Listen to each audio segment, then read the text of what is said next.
Excuse me, I am tired of having to deal with Igglybuff. Because it takes up the same type, the same EV yield, the same spawn location as Spritzy in Cobblemon. And I hate it. And now I gotta wait for melons to grow so that I can make the right snack so that I can stop seeing Igglybuff spawn.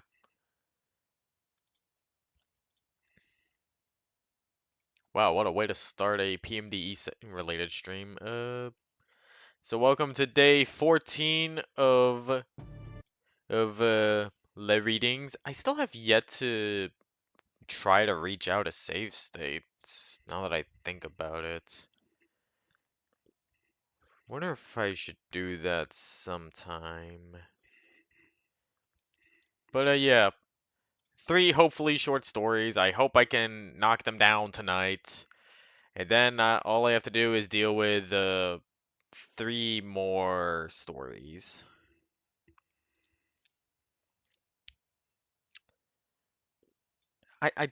That's an interesting question. I have no idea honestly, because this was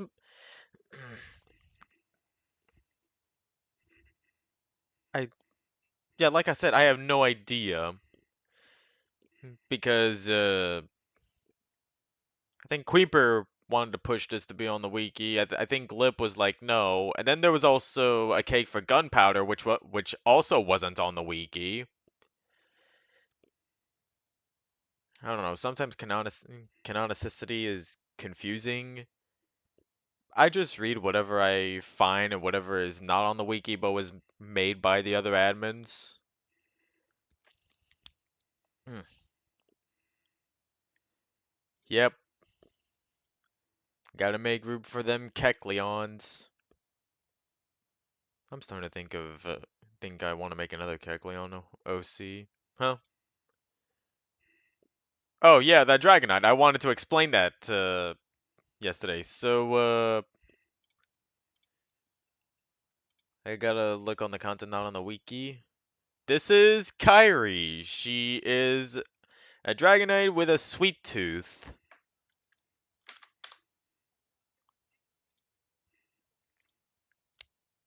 Yep. Yep.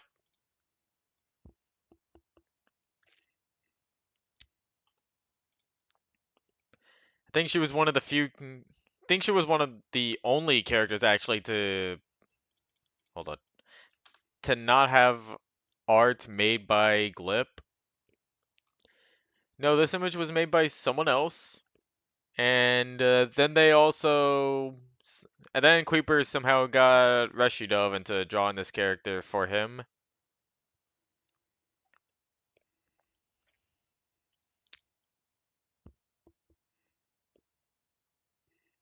And yeah, that's all about her. Oh yeah, I forgot to start the music.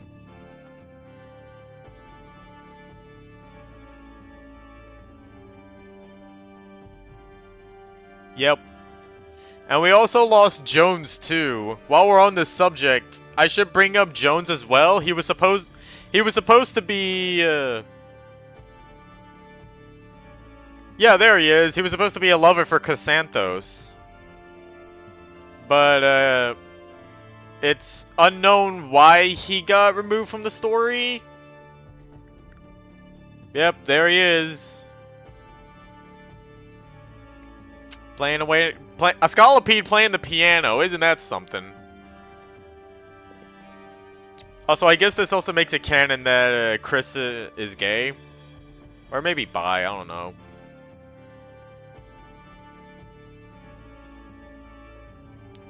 And yeah, these images are still on the wiki, by the way. Who knows what happened? I don't know what goes on in the minds of Glip. But anyway, it's time to begin the readings. And the first... Wait. Shit. I just forgot, there was another character. Let me... Yep. Remember how in Reprieve, Syrup brought up a Mac who gave her Maple? Yeah, he had his own wiki page at some point, but it's now since been removed. I can even try searching it up here. See? Ain't got shit. Mac here, Mac here, Mac here, Mac here, Mac here, Mac here. Had his own wiki page, but it's gone for no reason. Also, kind of cute how there's a category for characters with no portrait and it's called Notrits. That sounds like something I would have done. Okay, now we finally get into the reading. Which means I have to put on the southern accent again. How? How did I get myself into this? So, ow! Not so hard! A big draconic claw reached out to pull on the purple Pokemon's fur as softly as it could. Ow, ow, ow, ow! You can't even do this right? Oh, I'm sorry, but you have to admit, your fur is really messy. Sorry, I didn't buy a brush yet. That's next on my to-get list. Phew, you're really stinky. I have to give you another bath, Grandpa. The big orange Dragonite with a strange cap easily lifted the purple Pokemon from her lap straight up to her face.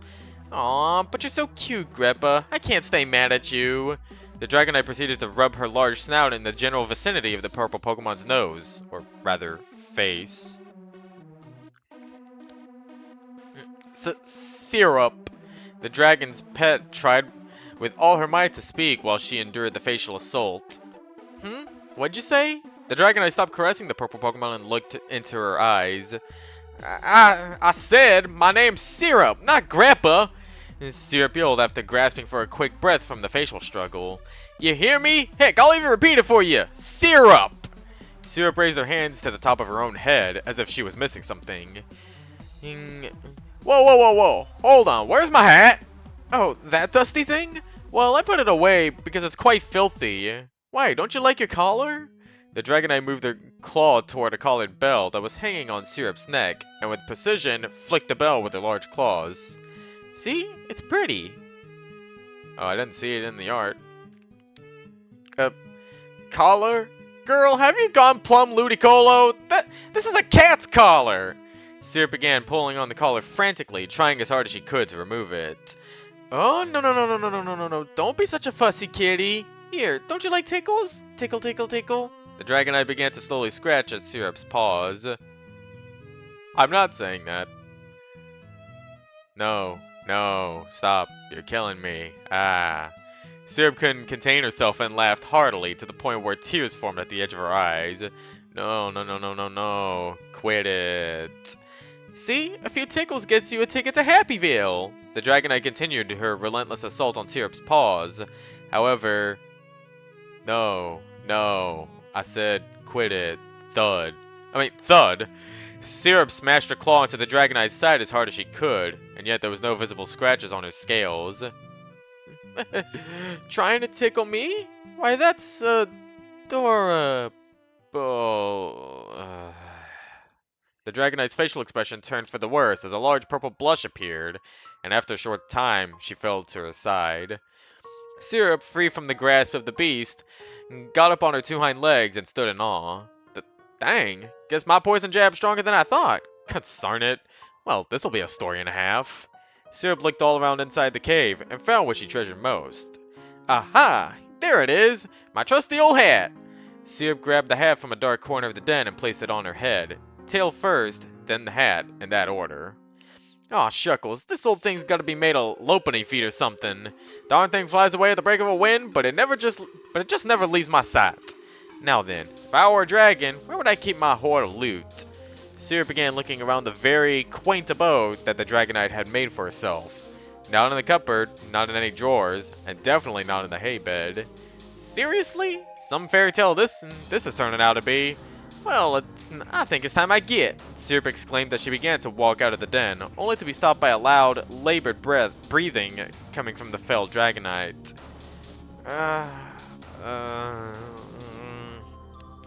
The Dragonite was not faring well from the poison.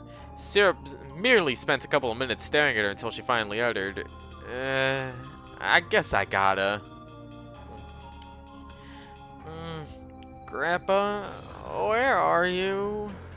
The Dragonite began to slowly open her eyes, only to see Syrup quickly rummaging through her large messenger bag. Grandpa? Oh, you're awake. Syrup took notice at the awakening dragon and let go of the bag. Hey, I got a couple of bones to pick with you. Syrup walked toward the Dragonite in a haughty manner. What's the idea of all of this? I was just waltzing through the prairie all by my lonesome when suddenly you swooped down and picked me up. Next thing I know, you put this darn call on me, called me Grandpa, and treated me like I was some sort of cat or something. Syrup yelled as she threw the removed bell collar toward the Dragonite's vicinity. But aren't you a cat? It didn't take the dragon very long to register those few words from Syrup's senses to be of most importance.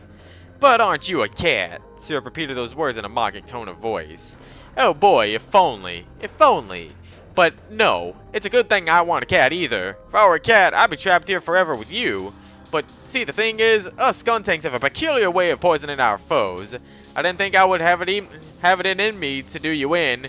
Imagine that, Syrup, the slayer of Dragonites. It's got a pretty nice ring to it, don't you think? The Dragonite's expression only went from confusion to worry as she moved herself to sit up. Oh, I'm so sorry, forgive me. The Dragonite closed her eyes and made a slight bow of her head towards Syrup. Hey now, don't be getting all soft-boiled on me now. It's a good thing you had a jar of Petra preserves, though. Those will fix up whatever troubles I can muster. If you didn't have any of these, well, let's just say this story would end up with me having to cut off one of your skull and fangs and scales and such off of your dead body for some quick cash. And maybe cook your meat too. Could be mighty tasty. Syrup closed her eyes and began to imagine the could-be's of such a thing as tasting rare Dragonite meat. Tears began to coalesce in the Dragonite's eye. Oh, I'm so sorry. I didn't mean to make you angry.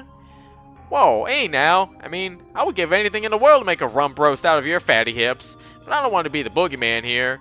I suppose a few misunderstandings happened here and there, so if you just point me toward your hoard of gold, all's well. Syrup said in a sweet voice as she walked toward the Dragonite to pat her on the leg. Oh, I don't have any. The Dragonite stated this plain fact that made Syrup's expression change into a fake smile. Come again? I'm being honest. I don't have any. I know every good dragon has to have a hoard, but I just can't stop buying sweets. The Dragonite slid back from Syrup in fear. Wow, no wonder you're such a fatty dragon. I bet you eat all the candies like a little spoinker, don't you?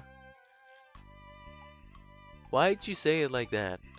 Well then! Syrup hopped up onto the Dragonite's belly and walked up toward her... hopped up onto the Dragonite's belly and walked up toward her face. Wouldn't she be too big for that?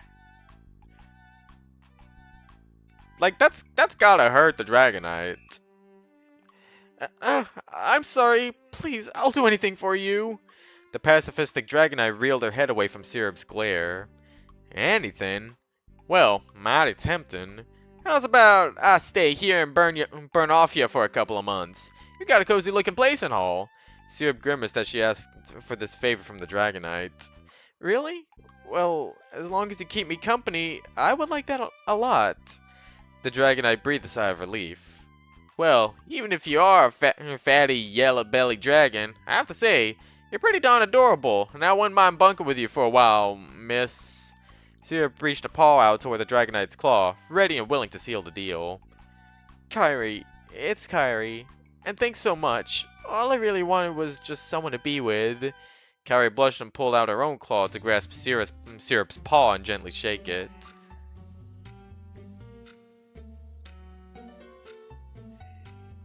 I don't know. I just think it's creepier not knowing the size difference between a Skuntank and a Dragonite. Like, I can look that up right now. What's Skuntank?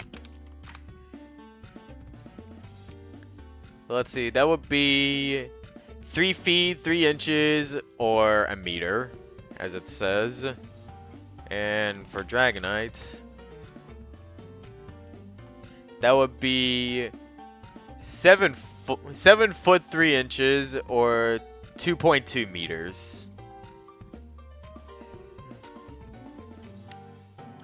Diary 00. I honestly haven't a clue. Weather sunny. Oh, now we're getting a different writing style. Also, what is going on with Kyrie's face in that image? Jesus Christ, she looks like a pumpkin. Oh my god, that would be an interesting sort of character though. A Dragonite with a pumpkin head. Be like the headless horseman. No, it's the headless the headless Dragonite or something. I don't know. Hey, if anybody's in the creative audience, then make that happen. Oh yeah, I think there's a different artist for these images. Let's see, who drew these? Ouroboros. Oh yeah, I don't think that artist has a questionable activity because I can't tell if they're active or inactive most of the time. I think I remember seeing them redraw a bunch of PMD related stuff one day last year. It was a interesting time. Dear Diary, I know I haven't written to you in a long while, but I got tangled in a whole mess with a Dragonite named Kyrie. Crazy girl thought I was a cat, kidnapped me, and even put a collar on me. Well, things turned really sour when she tickled me and I jabbed her with my poison in return. I can't believe I'm strong enough to take down a big Dragonite like her. So I almost made a corpse out of her, but I decided to save her. It was pretty easy to con a vacation out of her. After all, she's got a pretty cozy place. And she's pretty adorable too, but kinda ditzy. Turns out she gets lots of cash from working as a private parcel delivery service. For one goes to the other in half an hour. Them merchants do pay a pretty penny for her services. It's just too bad that she spends it all on sweets and candy. After a week, I got annoyed at her sharing with me nothing but sweets, so I yelled at her for some meat. She just gave me a look, said okay, and then flew out.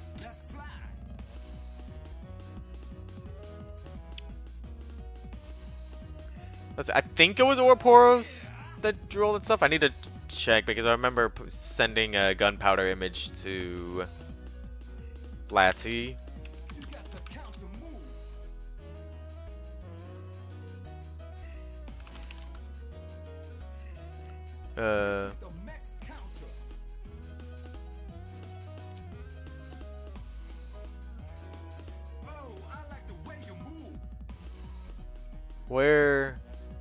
Where is it? It's up there somewhere. Oh, hey, that's the redesign of gunpowder.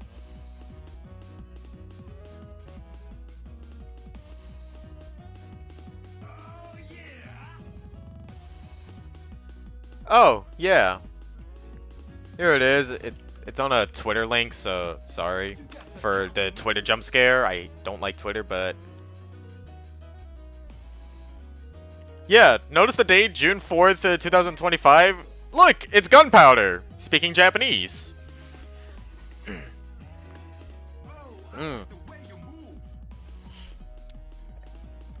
And yeah, this is Ouroboros. Dang it, Twitter. That's right, Twitter is shitting itself right now. At least from what I heard.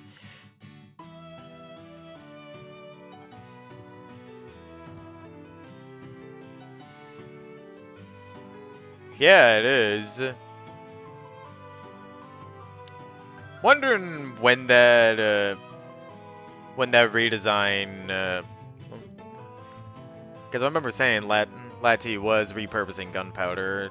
They did show me a work in progress. Wonder if he wouldn't mind if I asked them about it again, see how the progress is going.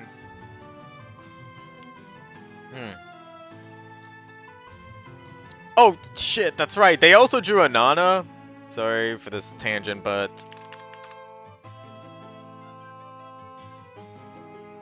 where is it? Because God.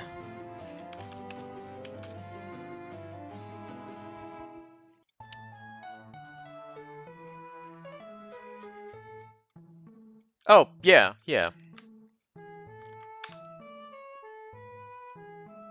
May 17, 2025. There's a Nana.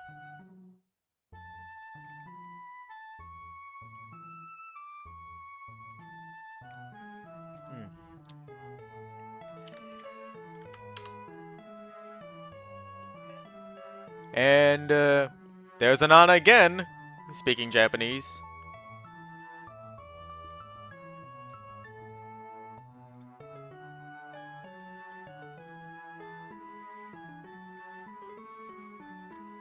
Let's see. I think the last one I have related to PMDE is well, it's this, and you wouldn't be able to tell what this means at first, but apparently I did a translation, a Google Translate of it the year that I found all of this out, which was like a month after they started posting all of this.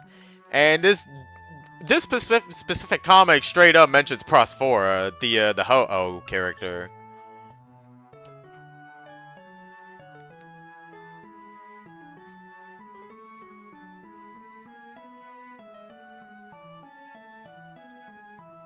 Oh yeah, I think I also did find that out, cause they did post a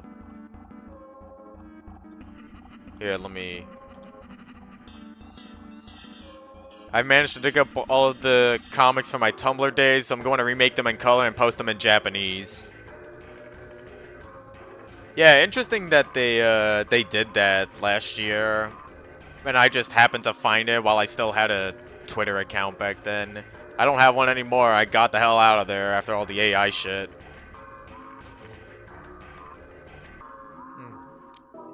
Back to the story. After an hour, well, I didn't expect her to bring home a whole Tauros from the plains. She's something, that's for sure. But we made a giant barbecue out of that Tauros, and we bonded and all. Heck, she even let me ride her. That's something I'll never forget. All that spunk she had. Well, it's been a half a year living with her, but I think the old dusty trail's calling. I mean, I do like the way she makes Tauros barbecue. I could eat them all day, but it's been boring living here by myself without an adventure. That's what I was born for, after all. I'll let her know around lunchtime. One more help on the Tauros barbecue for the road. As Syrup tore into another Tauros rib, she piled many spare pieces of meat into a large piece of cloth and folded it into a makeshift bag. Kyrie, your dragon breath does wonders on meat. I can't get enough of it. That's why I'm gonna have to take the rest of this to go. To go? Where? Kyrie was a bit puzzled. Well, it's obvious. I gotta get.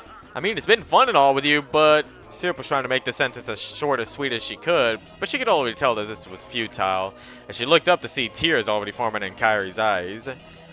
But I thought we had something. Oh, please don't leave. What do you want? More meat? I'll get you more. Kyrie was just fumbling with words as she slowly began to sob at the thought of Syrup's leaving. More meat. Girl, you want me to eat myself to death like a alligator would? I've already put on some weight ever since you started cooking meat for me. That line was pretty hard for Syrup to exclaim. I mean, Kyrie's cooking was just phenomenal, and it was already hard enough as it is to move on.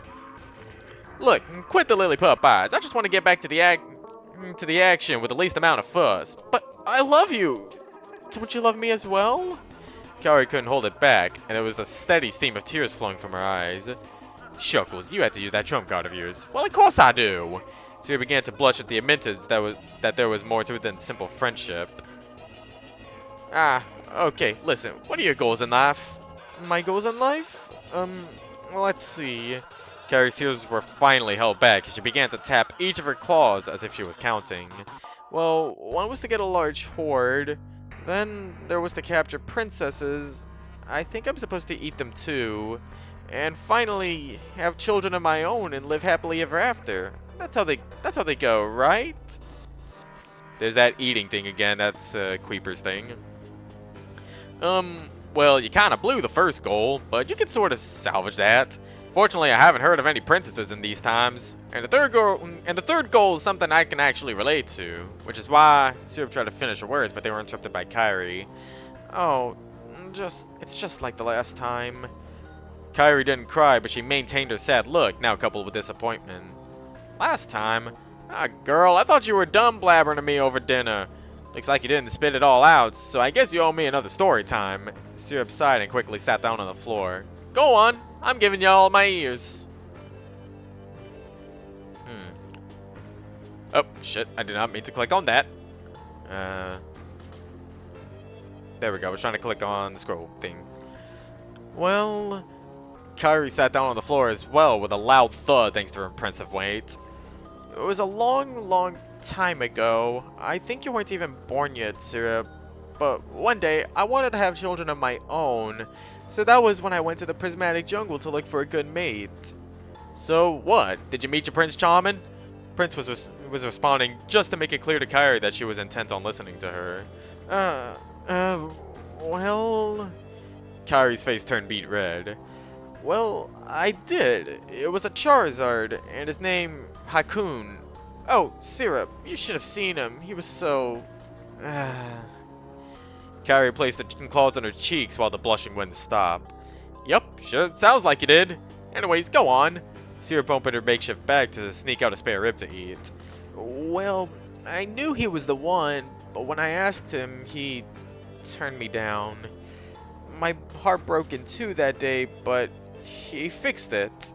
Carrie got up and went toward a cabinet to rummage through, procuring from it a very peculiar white feather. He gave me this as he apologized. He said that he needed to find another of his kind, as it was really important that he needed to continue someone else's legacy. What was it? Carrie twiddled at one of her antennae while trying to remember. Oh, I remember now. He said that I should keep this with me at all times, because this feather will give me the blessing of Loire to have many children. Something like that. Well... Syrup calmly belched after consuming her snack. This ain't right of me to leave you like this. Syrup, it's okay. After telling you this, I feel better. In fact, I think you should take this with you. And Carrie leaned towards Syrup to plant the feather on her hat. There, I think this looks great on you. And Kyrie gracefully gave a small peck on Syrup's cheek, creating a chain reaction that left Syrup completely red and flustered. What's with the change of heart? First you're bawling crocodile tears, and now you're just happy to see me off? Syrup was a little puzzled from the turn of emotions.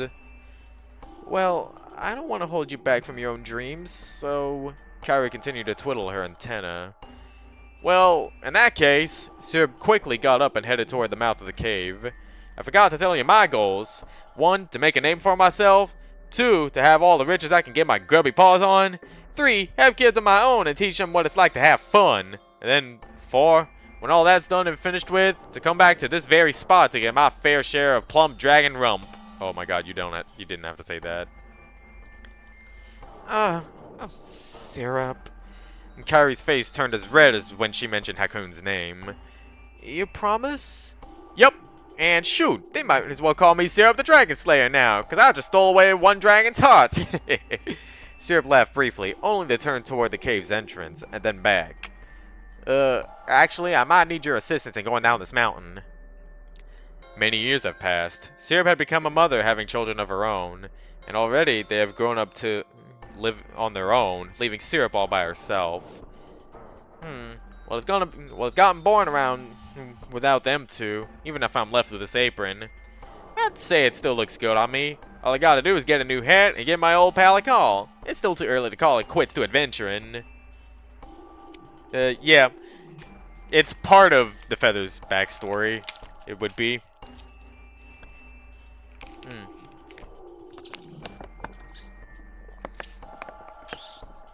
But again, canonicity is confusing. Yeah.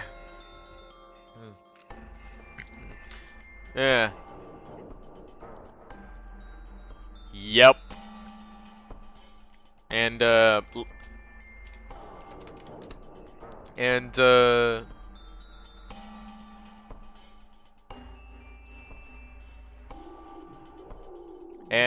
forget about how Syrup appears to be a massive slut. Yeah, I'll say it. It does appear to be that she was written to be a complete slut.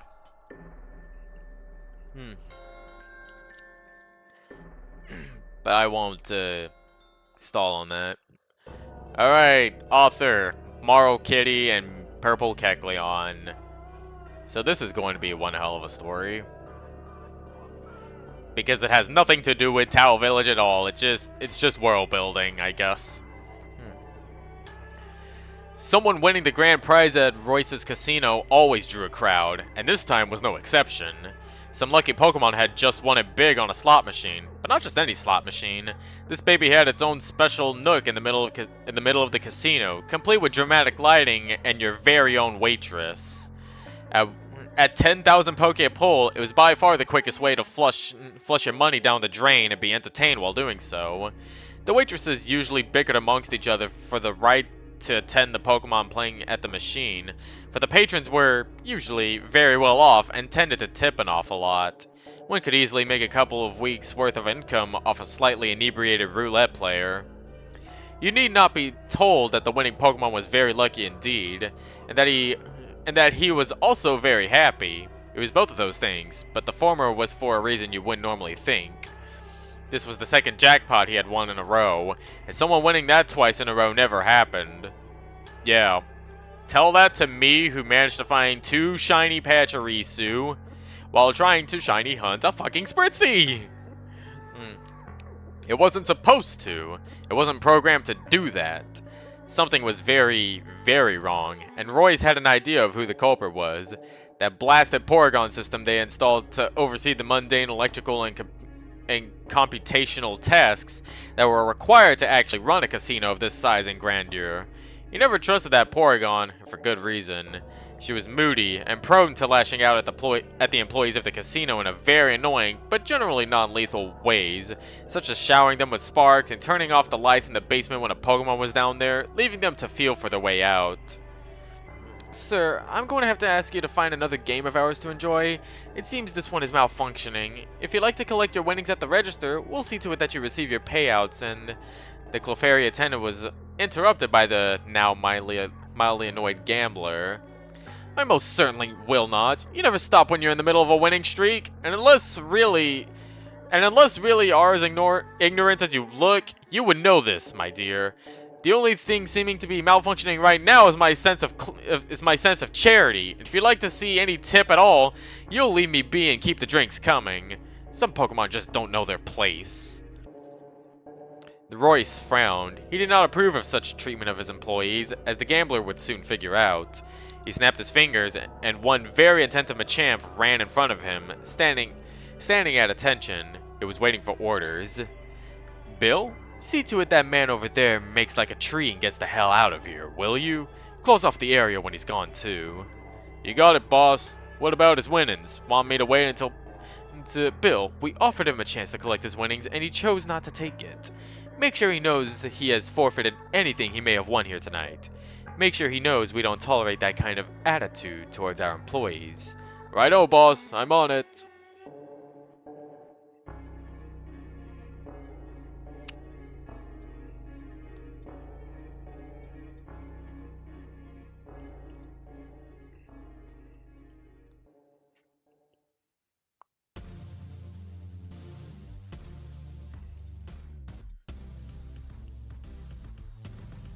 I mean, I wouldn't use it to describe an actual real-life woman, just a fictional one.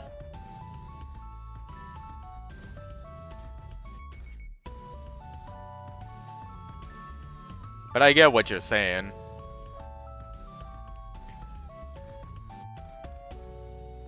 Let's see, I was looking for music to use.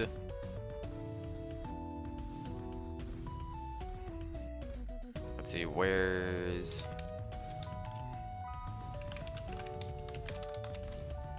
I was looking for this theme. Yeah, this one.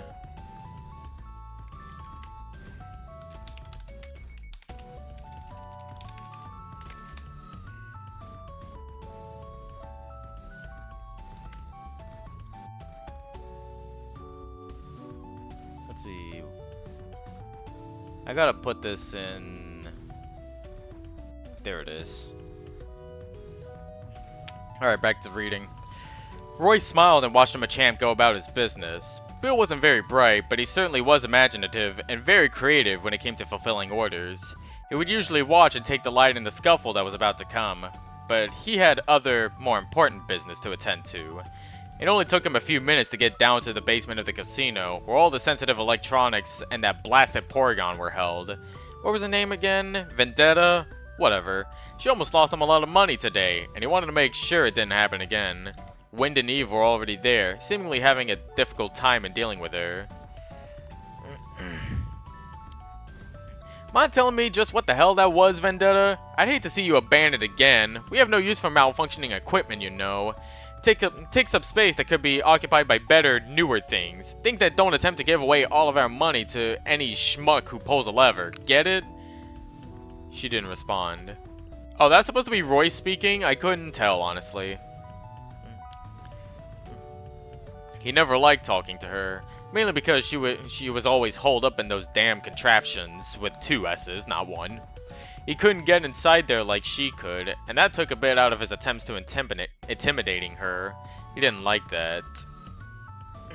You, Wind, make sure she gets the picture, or you'll be out with her. He pointed a single claw towards him. You hear me? Out. He pronounced out as if he was implying something, and he probably was. Best to just nod and look like you understood. Wind was smart and did just that. I'll be back in an hour, and I expect to see some results, boy. Remember what I said. He left as quickly as he came in. He didn't need to waste time with threats or bodily harm. It was a given that being on his bad side would bring the latter. Wind waited until the doors leading to the basement were closed, and turned his attention to the machine containing Vendetta. She considered him an acquaintance at best, and an annoyance at worst. But she usually responded to him. Not today, though. Today, she was silent as she stared blankly at him, or rather, at the space in front of him. Ven, what's going on? I just replaced the wiring in this thing yesterday. Is it loose? Let me take a look. He bent down to remove a panel from the wiring, and as he did so, his companion came out from his collar and ran into the interior. She was much smaller than any tool Wynn had ever hoped to hold, and much smarter, too. The Joltik scurried about the inside of the machine, searching for any sign of despair. There was what? The jacketing of the wiring Wind and Eve had so carefully installed earlier in the week had somehow melted, creating a faulty ground. No matter, such things were easily fixed. They just needed some more wiring, and she'd be good as new. Wind, we just need some more rubber. There's a bad ground here that I think is causing the lights in the basement flickered, then went out. The only remaining illumination was from the screen that Vendetta currently inhabited. An eerie, greenish-blue glow. It made Wind and Eve's eyes hurt. Squinting, Wind got closer to the screen and tapped on it, trying to get Vendetta's attention without success. Was she sick? He didn't know how to take care of her kind. They were extremely rare. Vendetta, are you alright? He stopped speaking as Vendetta herself flickered in and out of view on the screen and stared right at him, not in the space in front of him. Paging all test subjects, paging all test subjects, paging all test subjects, paging all test subjects, paging all test subjects, paging all test subjects, paging all test subjects, paging all. Please enter verification for user ZKR. Wind wasn't sure what to do. He had never heard Vendetta ask for a password or code of any kind before, so he simply asked her what she meant. Error, verification incorrect, test subject not found, test subject aborting, test subject paging, test subject paging, test subject paging. Vendetta, what are you going on about? What do you need? Tell me so I can get this fixed or Royce will leave both of our asses alone. No luck. Vendetta was staring at him, but she didn't seem to be aware of him. Text appeared on the screen below her. User Royce not found on this level of the tower. Please specify a different user. When knew Vendetta communicated via text when she couldn't speak for some reason or another, so he brought his hands out to the keyboard located right underneath the monitor and began to type. He bring up his account and instructed to reboot. Sometimes she just got lost within the machine's circuitry and needed a restart to find her way out. It had happened a couple times before when they first got her. User Win. User Win was not found on this level of the tower. Please specify a 19 different user. He frowned. Installing his account was the first thing he'd done when he finally managed to get her to cooperate. Did she delete it? He decided to try his partner's account. User Eve. User Eve, not 19, found on this level of the towers. Please specify a different user. No luck here either. Maybe something shorted out the memory banks of the machine and left only Vendetta's account left? He didn't know the password for it, but he'd try anyway. User Vendetta. User Vendetta 19, not foot 19 found on this level of the tower. Please a different user. Number of in19 correct attempts reach. Enable administrator equal 8er account. An administrator account? Vendetta had never told him about this. Why she had kept it from him? It's possible even she didn't know about it, but that seemed a bit improbable. She supposedly knew the ins and outs of this system like he knew the back of his hand. She grew up on this machine. Yes, administrator account activated. Please 19 enter password. Great. Why ask to enable something if it was just going to ask him for a password he didn't have? Unless Vendetta was trying to communicate with him. 19. Access granted 141444788412912144419191919. The numbers scrolled for what seemed to be forever, and Wade could only watch the screen, mystified. He'd had to fix a few glitches in her system before, but nothing was ever like this. Was this even a glitch? It had to be, but he wasn't aware of what could be causing it. He decided to pull the plug on the power source. It annoyed the hell out of her, and she'd get a good jolt of pain because of it, but at least she'd be able to come out of the machine. He pulled the power, and the machine remained on. It had no battery backup, so he was bewildered as to why it wasn't turning off. The text kept scrolling, and he became aware of the presence of whispering coming from the machine screen. It was Vendetta talking, but it didn't sound like her. He was afraid he wouldn't be able to tell what she was saying, but then realized the text on the screen had changed from numbers to words. I've tried. I am no Matt Rose, unfortunately. The password you entered was 19, that is 19 for the password you have verified as 19 is a good number to verify as 19. You have done well, please 19. Volt verify as Fort 19. I 19 have been 19 for an error. The end is nothing. It is 19. With that, the power to the machine and the entire casino went out. Wind and Eve were left in total darkness, and the only sounds were from themselves. Vendetta wasn't in the room with them. It would be days before the system and the power to the casino came back online, and Vendetta was completely unaware of what had transpired during that glitch. As far as she was concerned, Wind, Eve, and Royce were making the whole thing up. She did feel a bit under the weather though, or at least as under the weather as her type could feel. She couldn't quite put her finger on the source of her malaise, but it probably wasn't important. Just a glitch in the system. Wind would fix it. And then we have this Raichu. I think this is the first time we see of Steel City, maybe? It was just past 1:30, a remarkably bright and cheery afternoon. Steel City was bustling, as always, with Pokemon running to and fro to catch buses, elevators, and trams in order to meet appointments, go to work, get lunch, or get home. There were many levels to the city, many indeed, but most of the creative and inspirational work happened on the upper floors. This also happened to be where the wealthier citizens lived and where a lot of the food was grown. Steel City was not a place of imports. Exports, sure, but they rarely took in from the outsiders. This suited most everyone within the city limits just fine. It wasn't at all a day during which you'd expect a great disaster to occur. Disasters rarely occur in Steel City, you see. Everything was automated, controlled by these amazing Pokemon called Porygon. There were scores of them, their functions all varying wildly. There were Porygon for every light system and every building block. There were Porygon for controlling which rails were open during which hours. There were Porygon for ensuring the multitudes of elevators all worked correctly and took everyone to the right floors. These tasks were generally very simple to allow for a single Porygon to manage many of a single task at once. It worked out quite well for the most part. A Porygon could only ever malfunction under specific circumstances, both outlandish. Not to say they never glitched, but Porygon spend most of their time in machines, and it wasn't often that anyone would douse these gadgets in water. You could say this never happened, actually, and no one would be able to correct you, for it had been really quite a while since the last time anyone spilled anything on a Porygon's machine. It was beyond everyone's memory, only briefly mentioned in the instruction manuals left behind. Really? There hadn't been any moment in which a water type had a scuffle with anybody and used water gun on someone, only for them to move out of the way and the water splashed the machine behind them? You're telling me a situation like that has never happened once in the history of lifetime? The only other way that anyone knew to cause a glitch in the system was to physically maim a Porygon, and there was simply no desire to do so on anyone's parts. They seemed so devoid of emotion, and they were even worse. They were even worse conversation than Magnemite and Voltorb. They had personalities, sure, but they just didn't seem to have any humanity built in. Whereas at least Magnemite seemed to feel something.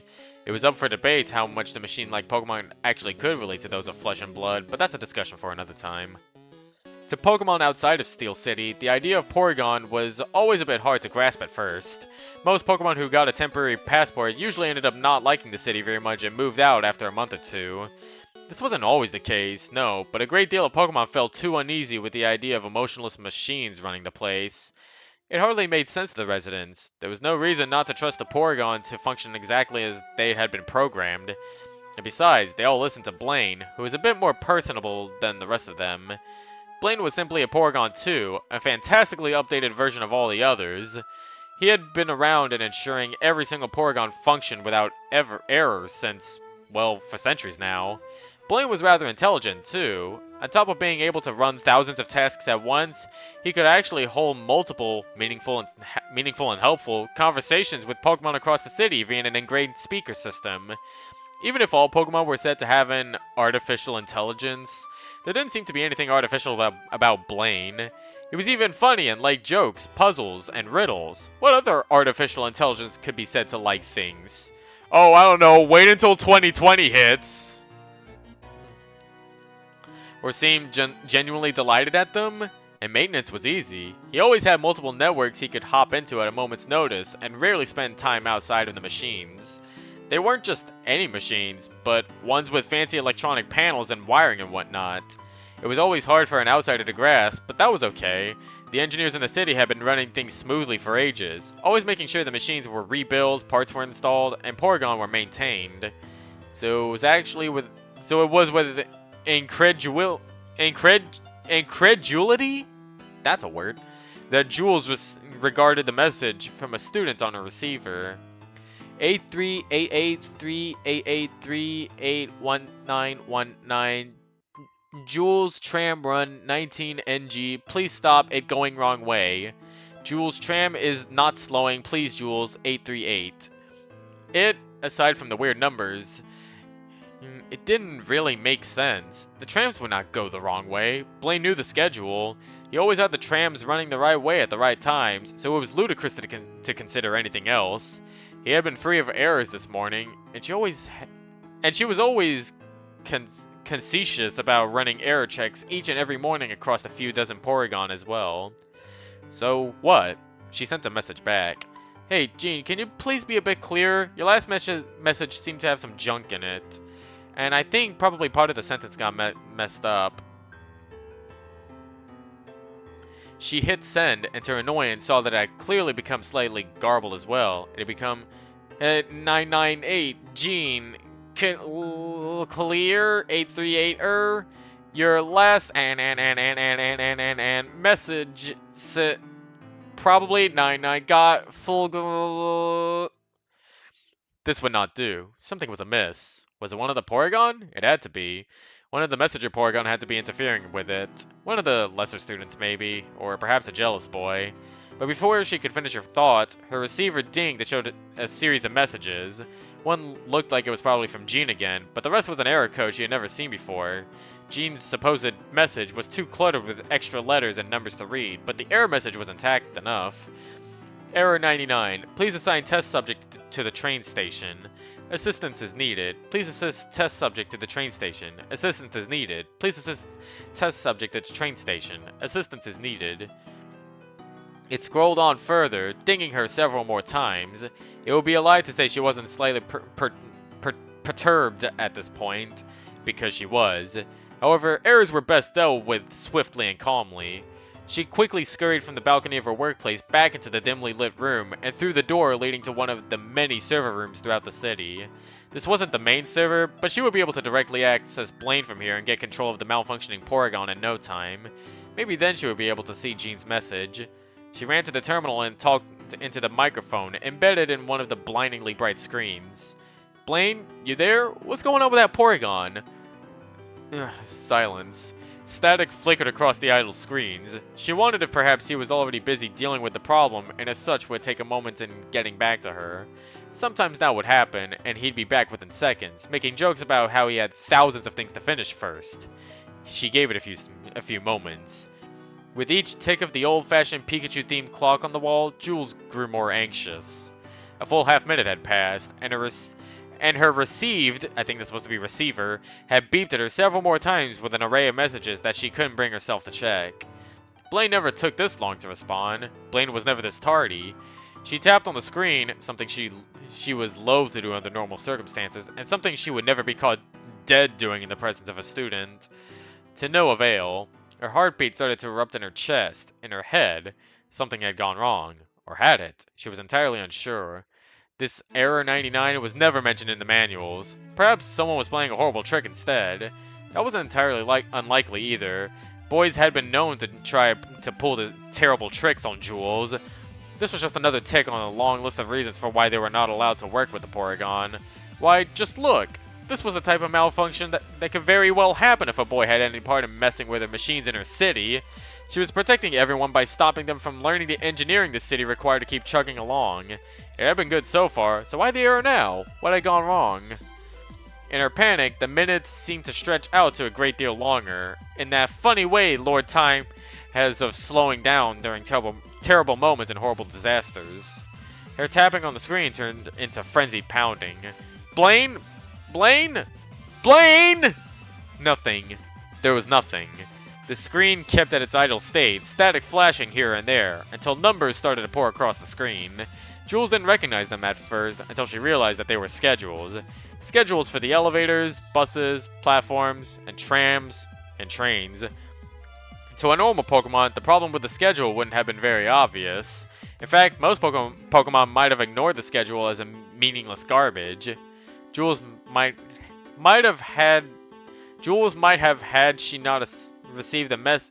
Wait, Jules might have had she not received the message from Jean. So yeah, there's a missing comma there. That's why I got confused. Jules didn't even believe it possible for Blaine to behave this way until a few minutes prior to the schedule scrolling. This was behavior expected of Patricia, the thing that wasn't a Porygon or Porygon 2, but not Blaine. Blaine was controlled, predictable, and dependable. Blaine wasn't full of anomalies like Patricia, but now, the thing that caught her eye was two 139 trams in the departed category. One she took quite frequently to and from her workplace. Jean often took the same ones with her. In fact, Jules would have been on that very same ride had she not stayed behind instead of grabbing lunch elsewhere. The problem with this was that there was only one tram that departed at 1:39 p.m. The other, Tram 19, crawled along the same path, but at 1:39 a.m. And Jean's message. Among many other things going wrong, two very full, very fast trams were headed right toward each other. Not only that, but if Jules was correct in her calculations, they would meet at a point where there was no real flooring beneath, so debris would simply shower down upon Pokemon minding their own business below. She was taken by paralysis caused by this revelation. What to even be done? Blaine was simply not responding. No, there was still something she could do. She hadn't tried pulling him out yet. If she pulled the plug on him, all the other Porygon would stop their functions. Sure, it would put the city to a halt for a while, but it had to be done. It was the only choice. She bounded out of the room, a brown blur, confounding a few Pokemon left in the maintenance building during the lunch break. She had to make her way to the main server room in time. There was no other option. This was it. As if it wasn't bad enough to know a time limit was counting down over the heads of everyone on those trams, her mind wandered to the scrolling schedules once again. Trains? Those hadn't been used in centuries. Those were so far down in Steel City that she rarely even saw them in all her time working as the head engineer.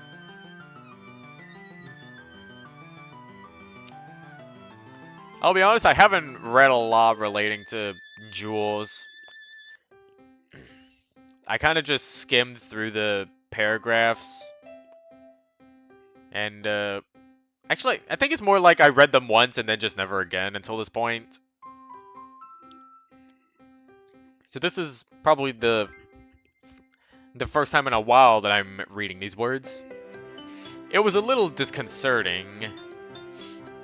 According to logs she'd pored over, the trains ran from Steel City to a room far below a temple in the jungle to the north. They made a stop somewhere in the middle, in an underground cavern that once housed a few lava monsters. But no, that was all irrelevant. What was relevant now was getting to the place Blaine was probably physically at during this very moment. Attention, attention, report back to Fort 99999. Attention. Volt orders immediately. Report to the train station. Assist test subject. Test. Is 9. Ah, I know what the problem with Blaine is. Cheerno got to him. Heh Toho reference. Jules fought hard to keep from reeling over in pain and clutching at her ears. She absolutely had to get to the room in time. But that voice, Blaine's voice, was so boomingly loud, resonating throughout the whole building. Perhaps the whole city? It couldn't just have been her building he was speaking to. Not if he was speaking like that. It continued as she made her way there. Wait, I know what voice to give Blaine now, but the problem is that this is the only other line. Please retrieve belongings from tower. I repeat, please retrieve belongings from tower. I repeat, hello there, little ladies. It is a fine day to get out while you still can.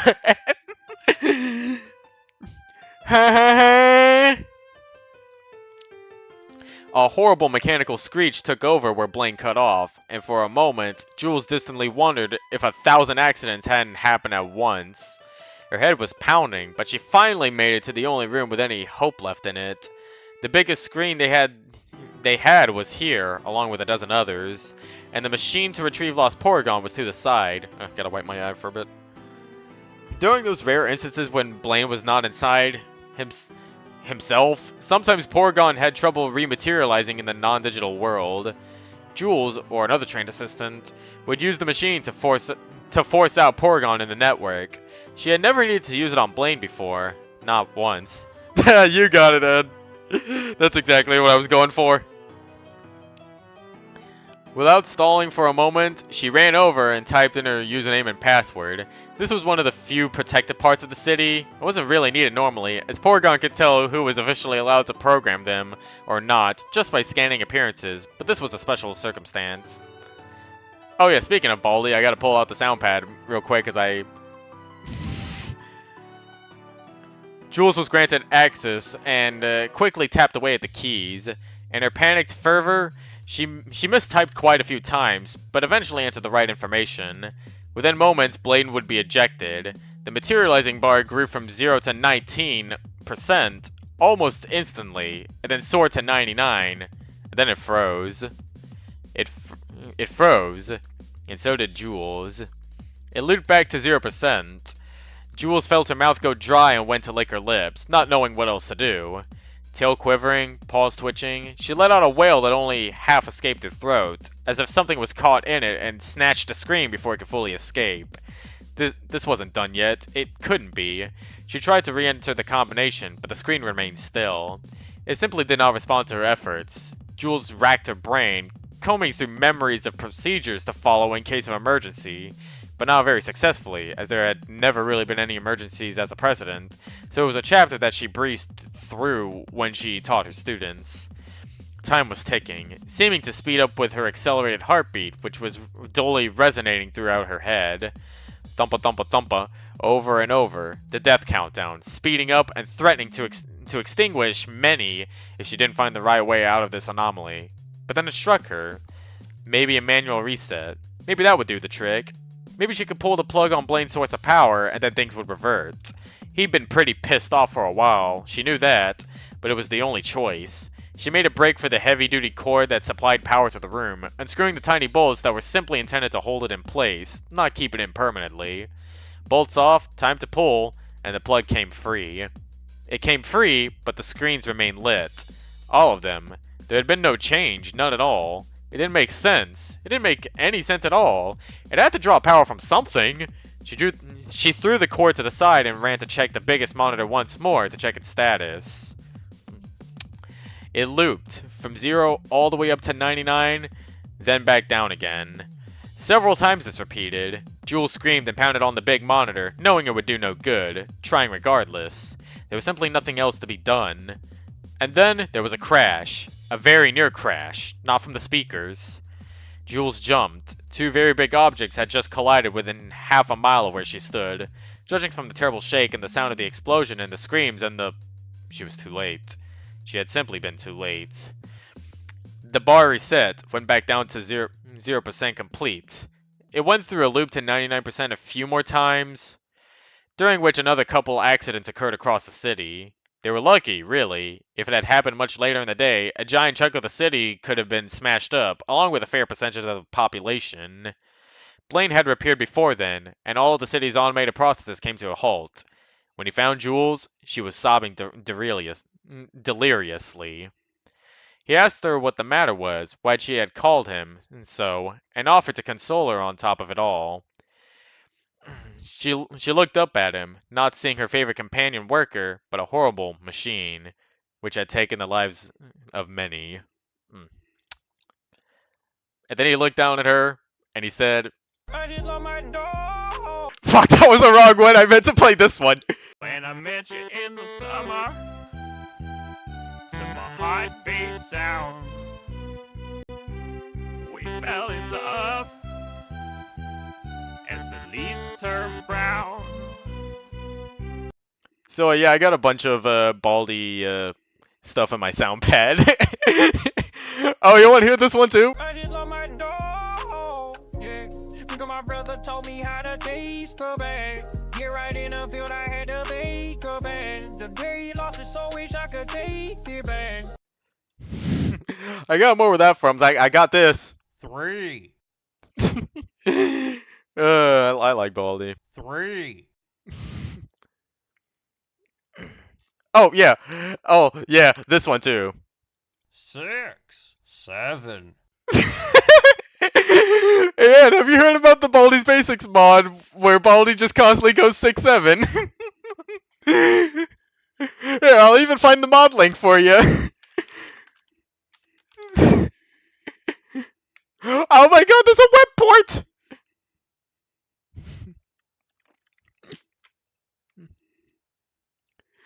Here, I'll link it to you.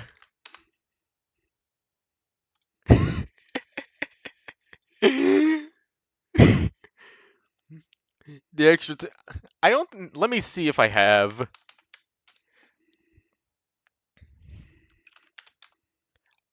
Oh, I know what you're talking about. Yeah, that one. Yes, I know about that one. Oh, that. God, that was awful. My God, there was one Baldi video I need to find, and it's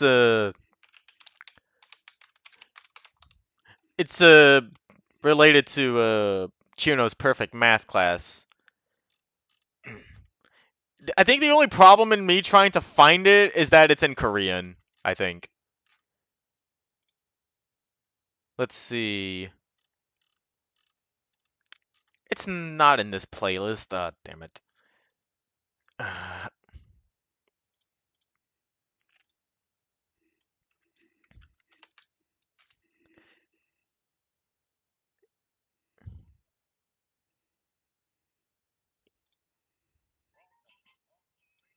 Oh, yeah, here it is.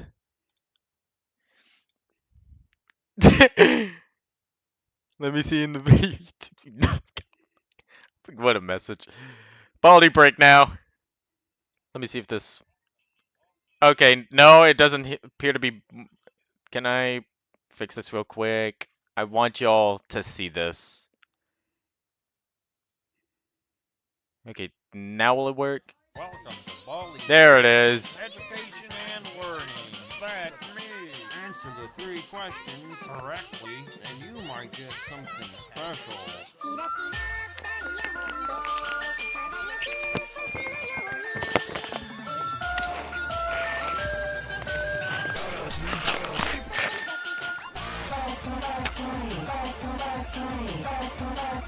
No eating food in the hall.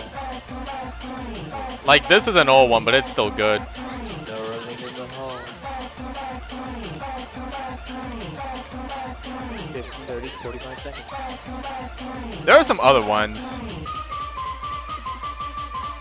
Problem 1. 1 plus 2 plus 3 plus 2 plus 2 equals problem 2. 0 plus 0 plus 9 plus 0 equals problem 3. 9 plus 9 equals great job. Fantastic. I can't believe it. Come here, get it right. Gonna take your cane. No item. No pad. I think this next one is going to be a lot more impressive after this one is done.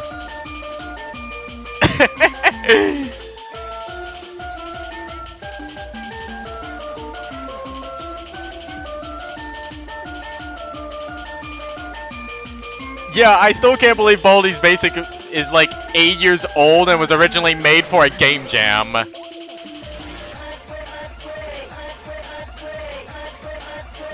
like it's sleeping time. Sleep, sleep, sleep.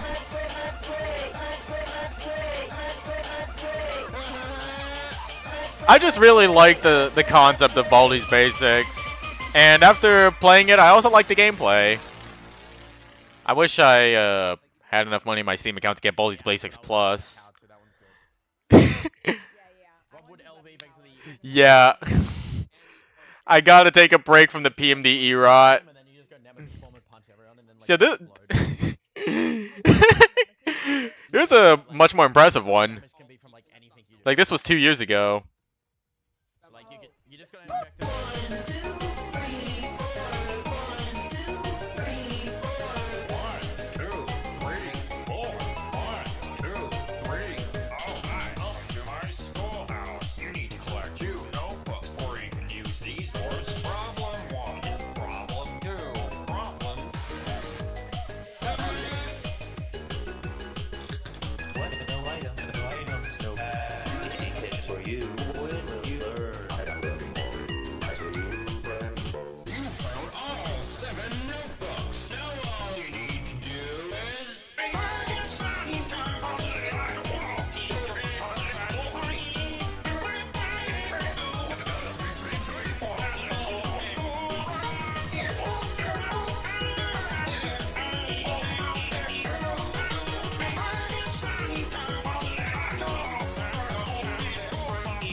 It really sounds amazing when people can take the English speech and make it somehow speak Japanese and sing it too, like with Morshu. This is another one that I remember listening to for some time.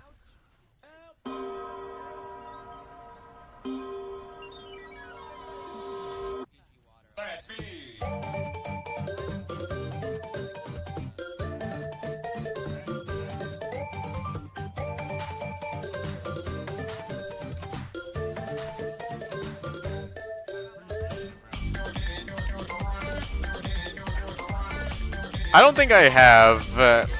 I've not listened to a lot of Siva Gunner.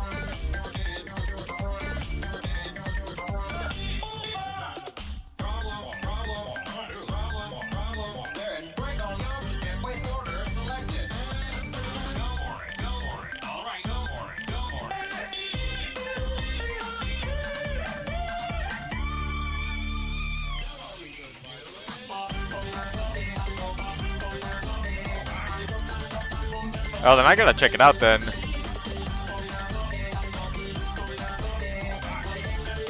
Oh, so God, these visuals are so amazing. Oh, hi, Yukari!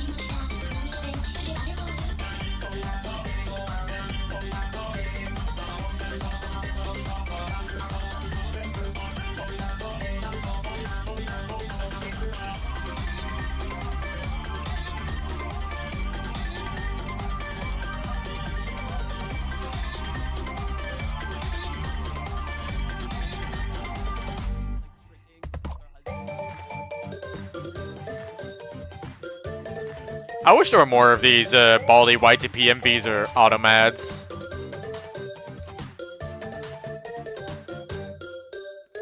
No, Dasani definitely tastes different. But Oh yeah. And speaking of Baldy girl, Barbie girl.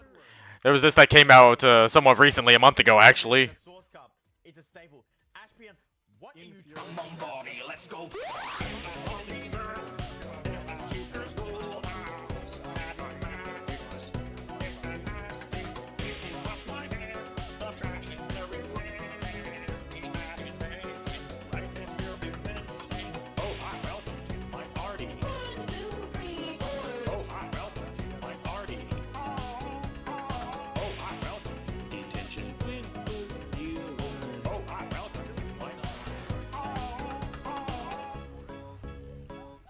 Yeah, it makes me wish there was a full version of this. Why am I giving this wall back shots? Hmm.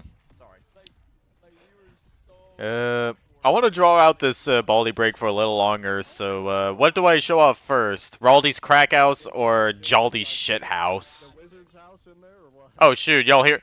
I think y'all can hear the live stream I have on in the.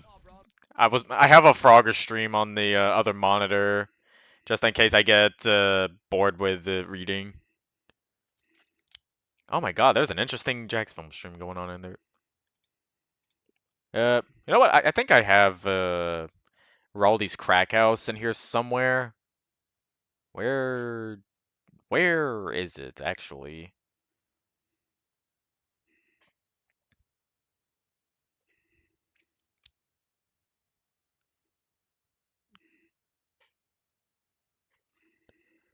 Oh shoot. I don't remember where I put Raldy's Crack House. That's Is it in games?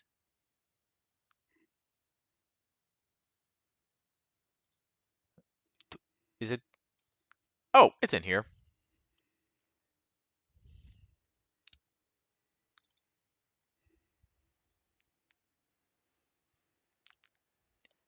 Now suddenly coming to the PMDE live stream is Raldy's Crack House.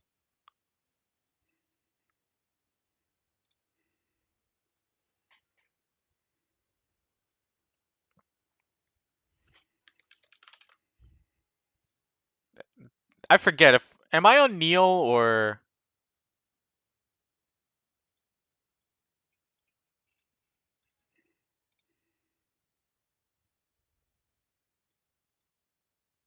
Okay, well it's not picking up the Raldy yet. I'll have to put this on the other monitor just in case it does. It is what? OBS, pick it up. Okay, maybe it doesn't respond to window. Maybe it responds to game capture? Capture a specific window. There it is! I got 9 hours in this and I've still yet to beat Neil mode. Let me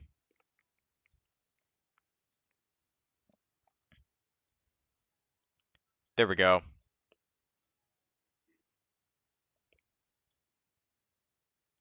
I kind of forgotten if I'm still on Neil mode in this. Okay, no, I'm not on Neil mode on this. Cool. Um, let's see. Do I want to do pizza mode? You know what? Sure, I'll do pizza mode. Just a couple of attempts of pizza mode on the stream, and then I'll get back to PMDE reading.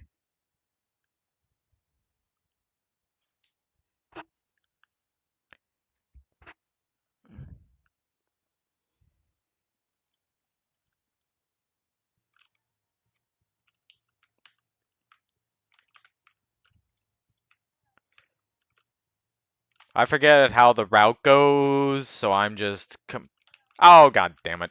That's a restart. Okay, now I remember how the route goes. So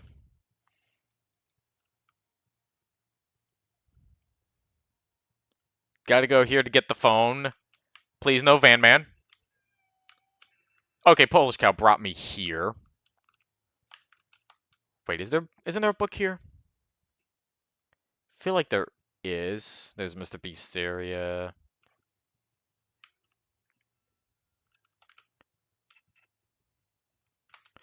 Oh my god, bro. You know what? That's fine. Oh, thank you, Mr. Beast. Okay, so Rowdy likely knows where I am right now. I'll pick up Beast Soda. Present. Thanks.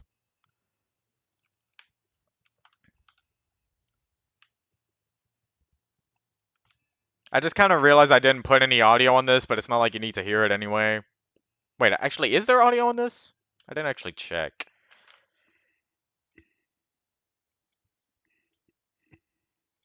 Um. Okay, I put capture audio. Yeah, there it is. Now there's the audio. Oh no, not you.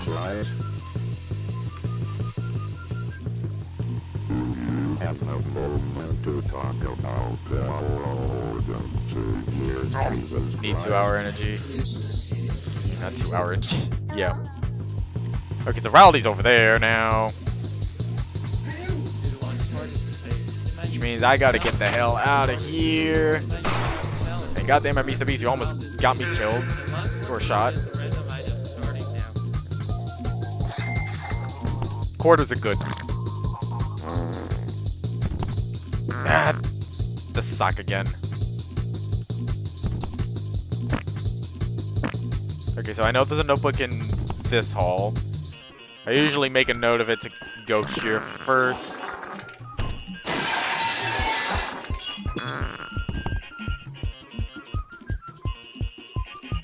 Let's play. Let's play. Let's play.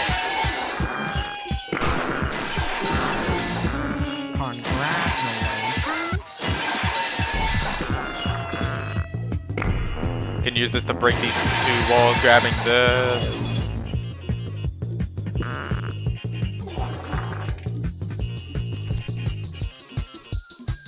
So yeah, this game is insane. Congratulations. I hate this part where I have to spam the space bar.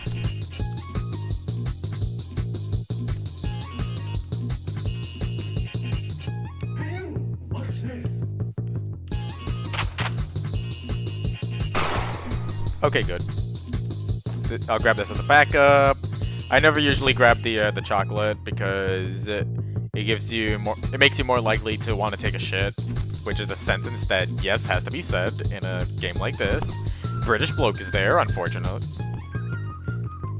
Well, it's a good thing I made noise so Baldy can go over there. Not Baldy, Rowdy. Let's play. Okay.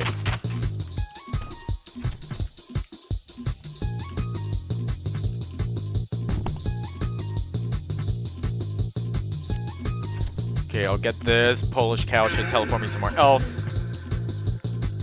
I don't know how to feel about this spot. Sokka's there. Ah, great. Gotta Weep is there. Where are the ones that I haven't been to? Oh my.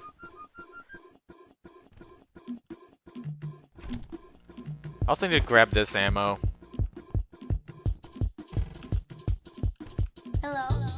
Up. Rowdy alert. Come on, there's 2 somewhere around here that I haven't gotten yet. I want to be able to use this phone whenever I get the 10 though. I got those 2, I got those 2 over there. Okay, I'll oh, wait! I can't use this to kill Rowdy, that's right! Then, I guess I'll just get a cash drop then.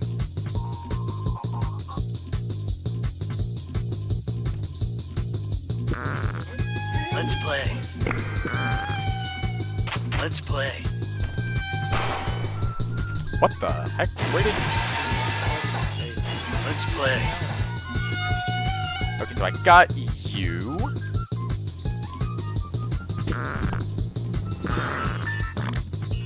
Where are the other 2? Oh great, well I'm over here now. Let's play. Congratulations. More Polish milk, just in case.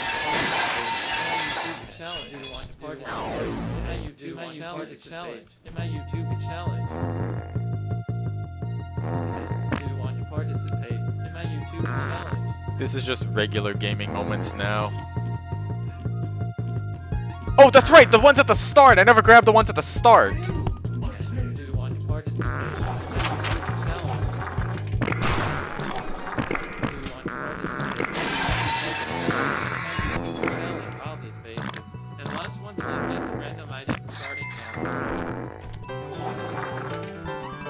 Congratulations.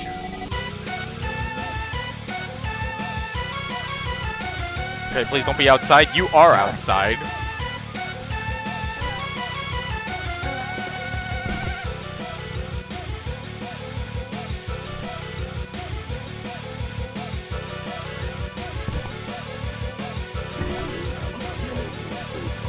Okay, Pinto's there. Oh, Rowley is there.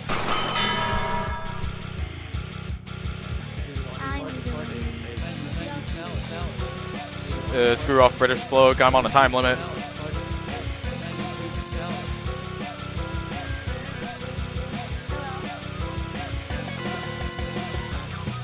Okay, time to employ some Rowley's tips and tricks. Beast soda, right here.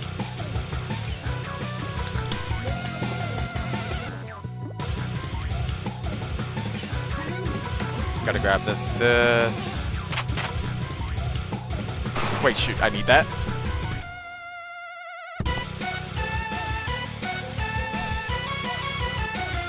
There we go. Then there's two more. I think there's one down here. Yes. And then the last one's at spawn.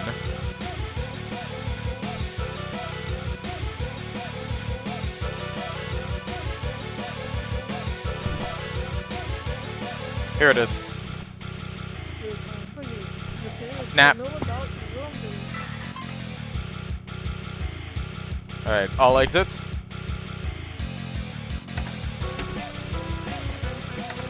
Leave that. Don't need it.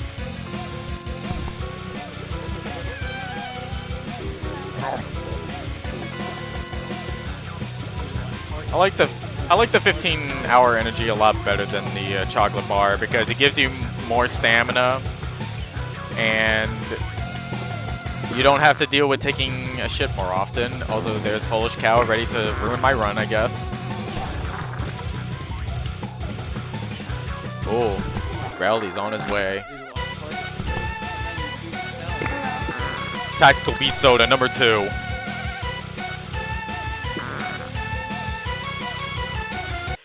Here we go, lap 2.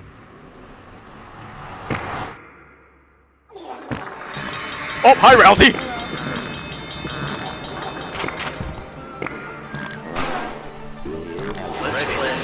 Oh, shit. Why can you not? Wait, milk.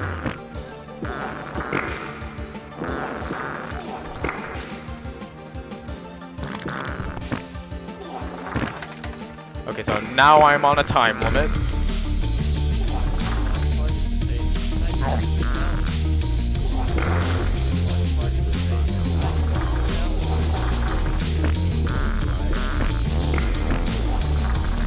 If I die here, then, well, that's run dead. I'll have to get back to PMD-E reading. Congratulations. Oh, no, not you. Get away from me. Get away from me. Ready, What? go. How did you get me through the wall? Mr. B, save me.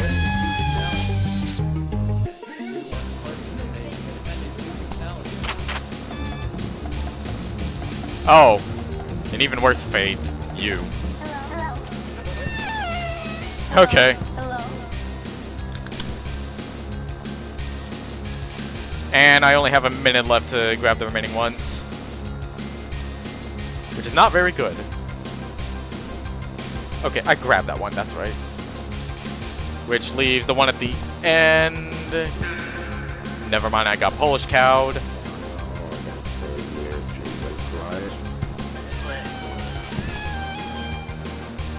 Let's play. Ready, go. Bro! 1, 2, too. Well, that was a good run. It was a shit run, but hey, I almost won. Alright, and enough of the rowdy break. Time to get back into the reading. So, here we go. Red and black. The King's Rock Casino. Some would say it was in the spotlight. Some would say it was in the spotlight of Alomomola Bay. All over the region, Pokemon would plan their travels just to try their luck. Some were simply interested in low stakes while they did some sightseeing. Others wanted to build upon their already vast riches. Then, there were the desperate ones. With nowhere else to turn for their monetary woes, trying their luck was the last resort. Either they would get back on their feet, or lose it all. Truly the most tragic of the lot. They were still treated the same in the eyes of the casino's owners, until they went into debt, that is. The Smeargle that was unceremoniously tossed into the head office looked to be more of the tragic sort. High rollers didn't often land face first in the carpet when sent to meet the head of the operation.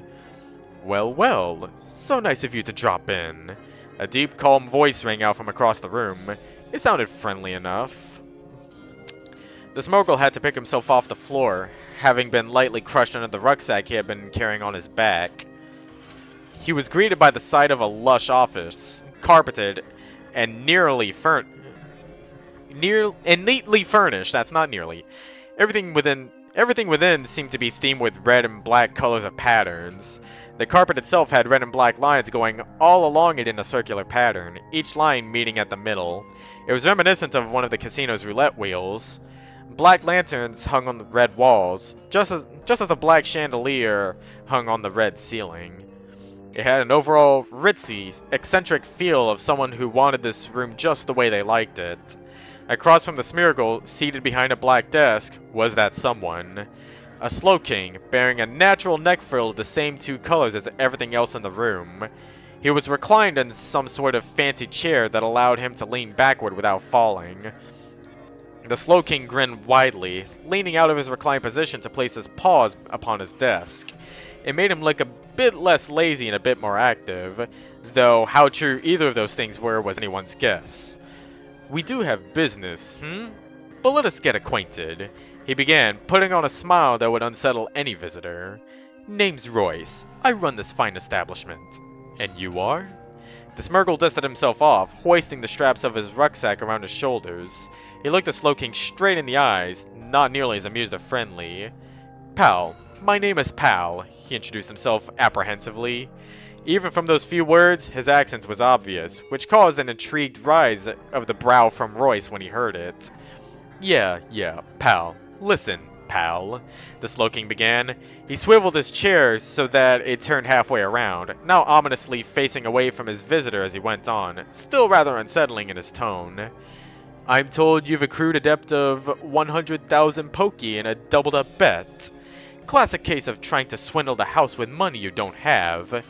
Now, obviously, we've got a problem here. But I'm curious. What were you thinking, placing a bet that would put you so far in the hole? That is none of your business. Powell was quick to shoot back at the question, appearing rather upset, though no less calm than the Slowking he was speaking to. He noticed the chair stop all movement for a moment before it swiveled back around. Royce didn't appear angry, but the smile had left his face after that remark. Fair enough. The money is my business, Royce stated, leaning forward over his desk and setting his elbows on it so that he could clasp his fingers together. What fingers? He's a Slowking! Have you seen their hands? Unfortunately, such a vast unpaid debt can generally only be handled very cruelly. We cannot just let everyone think they can come in here, lose that much Poké, and leave like nothing is wrong, right? Even when he was basically threatening someone else, Roy sounded so friendly. It must have taken years of practice to be able to say such things with a straight face. Still, Powell did not appear intimidated, at least not so far. What is it you want from me then? Rough me up so you flex your muscles to others? This question put a grin on Royce's face. Not exactly. We could very well make an example of you, to be certain. However, it would be much more gruesome than we tell others, he explained as cheerfully as ever, since we don't want them to be afraid of our business. That was when Roy stood up and began pacing around to the front of his desk. His eyes were on Pal the whole time, not just staring him down either, more like sizing him up. It would be a shame, though. Pal finally reacted to having the Slow King move closer, taking a single step back. He immediately regretted it as he saw the grin on Royce's face grow wider, expertly spotting that hint of weakness. The fellow was so seedy, it was hard to feel comfortable being anywhere near him. I have a bit of a personal interest, you see, Royce began, leaning back against the front of his desk and crossing his arms. His head tilted downward slightly, to the point that his eyes were mildly shadowed by the large, natural shell upon his head. I fancy the way you look as you are. I'd hate to have to order my subordinates to sever that lovely tail of yours over this nasty little depth, you know?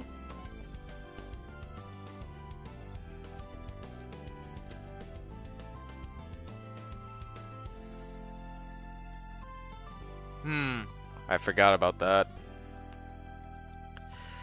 The threat hit Pal more noticeably that time. The idea of cutting off a Smurgle's tail was rather harsh after all. However, his eyes only widened for a moment before he caught himself, and calmed back down. This was not a place in which he should continue to show fear. Though he felt like cringing with frustration, he managed to turn it into a confident grin of sorts. Excuse me for being such a burden on your conscience, then.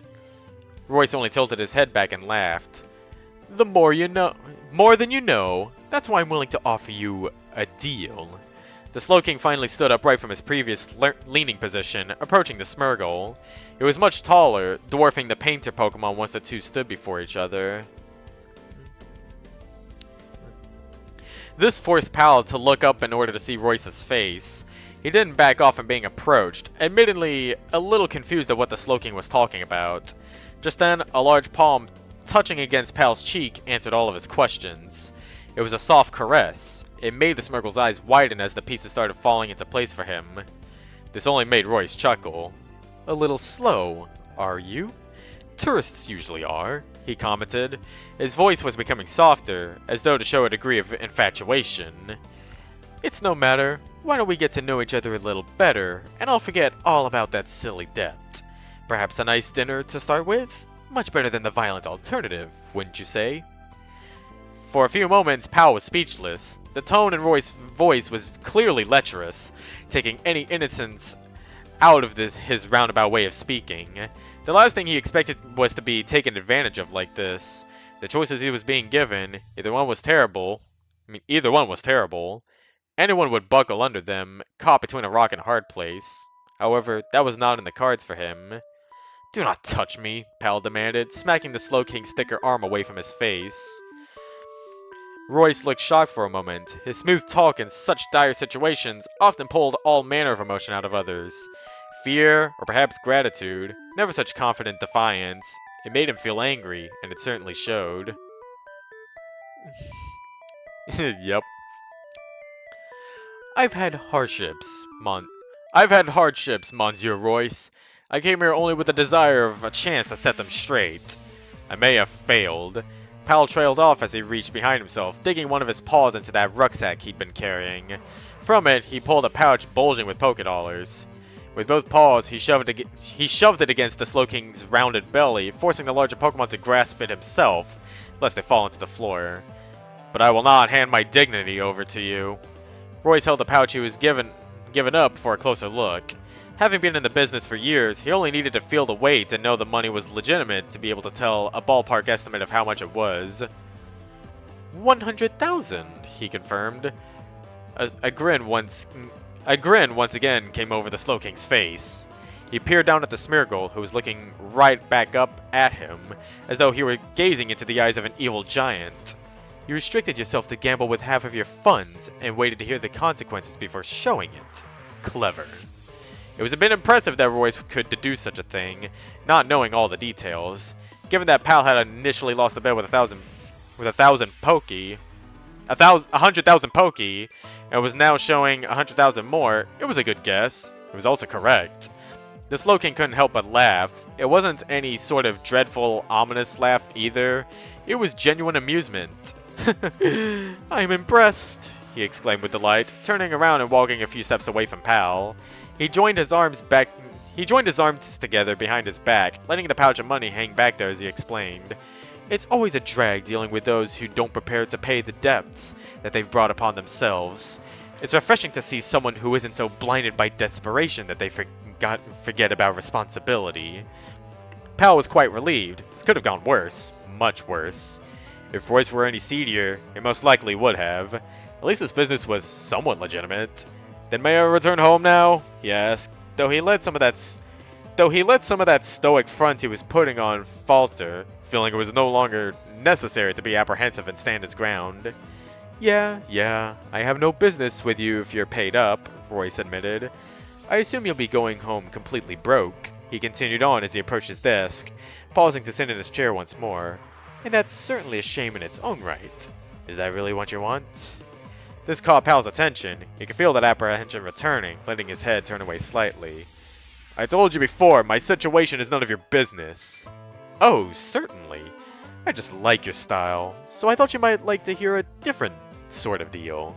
If you don't like it, you're free to refuse. Roy settled a bag of money he was given on his desk and patted it once, as though to accentuate that the offer involved it somehow. It seemed harmless to listen, if he could leave afterwards. Very well, tell me your deal. Pal accepted, looking upon Royce with great skepticism. It was hard to believe anything he could say at this point would be convincing. However, the confident smile Royce had led to the idea that he thought differently. I will offer you a final, private gamble. Another doubled-up bet with all of your money, right here in my office. If you win, 400,000 pokey, straight into your paws. This reeked of being too good to be true. Pal didn't buy it.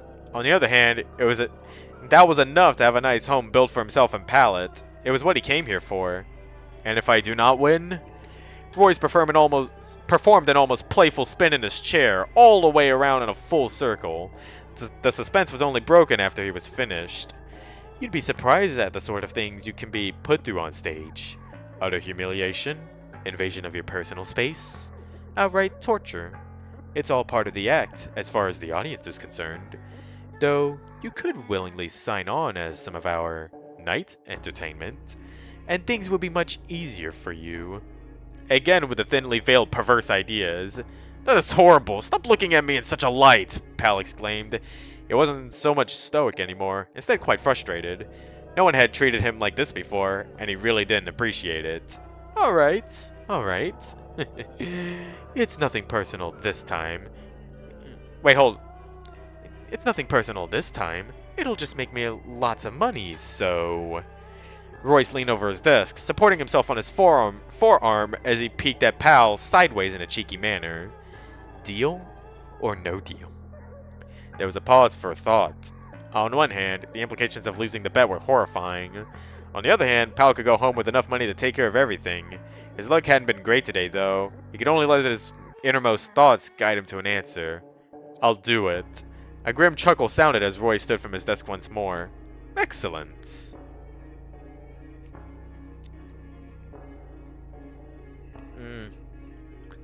I have no idea what they were thinking. I have no idea who would write it. In fact, let me see.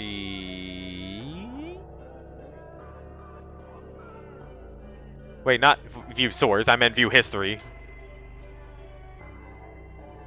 There we go.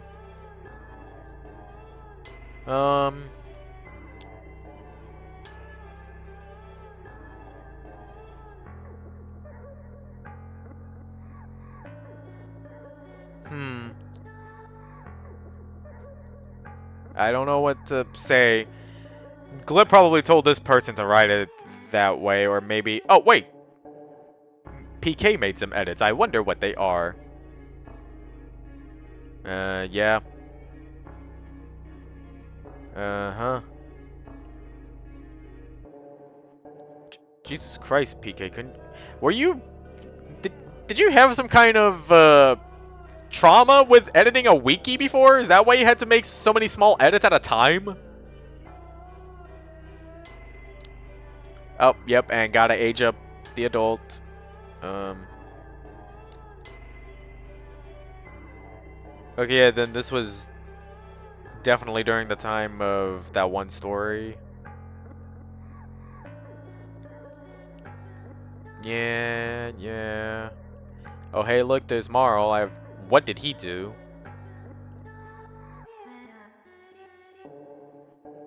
What the?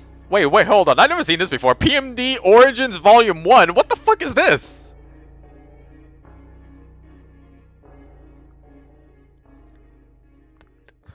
Huh. Also, wait, it said there were things removed? You know what? I'm not gonna question this anymore. This looks like something I'll have to further explore.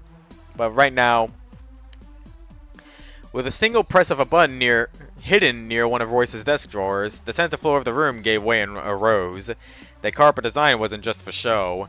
It was an actual roulette wheel, hidden right in the floor, and contorted into all the necessary curves, with small metal bars cropping up to create the various slots needed. The only odd thing was a lack of green spaces, though it did fit the theme of the room that way. Yeah, wait, maybe this was like the original, like this was how arcs were originally categorized as Origins or something. What was before that?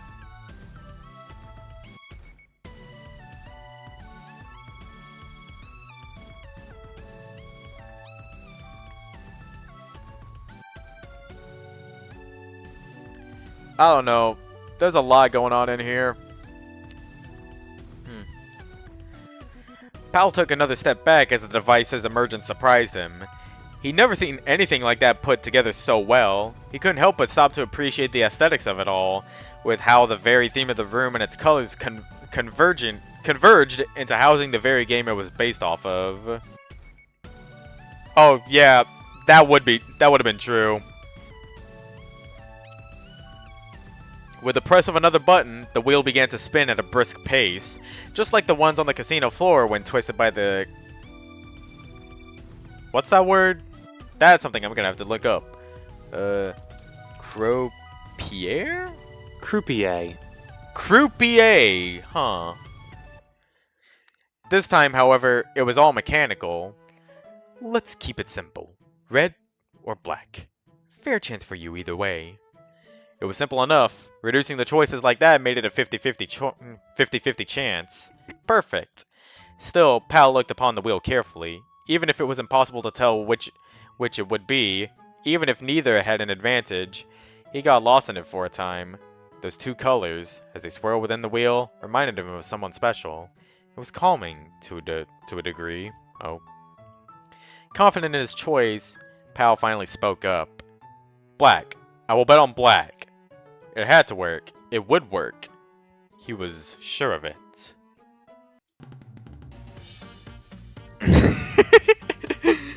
I had this planned.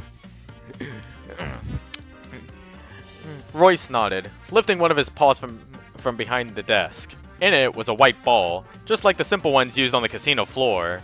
With a casual toss, the ball flew not toward the spinning wheel, but toward Pal, prompting him to catch it. Go ahead and look it over. It's clean. When you're satisfied, make your move. It was light in Pal's paws, nothing inside it, nothing on the outside either. A perfectly smooth, round, hollow ball. He appreciated the given chance to make sure there was no funny business, still holding the moment in his own hands, knowing that he was the one that would either make his own dreams come true or pull the trigger on himself. It had to be done though. Off it went, with a snap of the wrist. The ball bounced into the ever-spinning wheel. It was just slow enough that the ball would eventually stop in a slot without being jostled. On and on it went. It seemed like forever for Pal as he watched. It was hard to discern where it might land. Feelings of dread began to creep up on him as the moment neared. When the sound of the ball wobbling into its resting place was heard, his heart almost skipped a beat. Sounds like it's decided, Royce observed aloud. With another press of the previous button, the wheel gradually came to a halt. Slower and slower it spun, until both parties could see the result clearly. Royce's expression softened, and he gazed across the room at the Smurgle. Black 24. It took a It took a few moments for that to sink in. After all the hard luck, heart set on going home empty-handed, and fear of what would befall him, there was a part of Powell that assumed his bad luck would just go all the way. That was when he realized he hadn't exhaled since the spin started. It came out as an exasperated sigh, leaving the Smeargle to slouch forward and pant to catch his breath. As a result, he did not immediately see the Slowking approach at his side, delivering a pat to his shoulder that was heavy enough to make him stumble. I should be furious, but you've got an iron pair on you to stand up for yourself like that. You deserve this payout, Royce commended. With that, he lifted a pouch into Pal's view.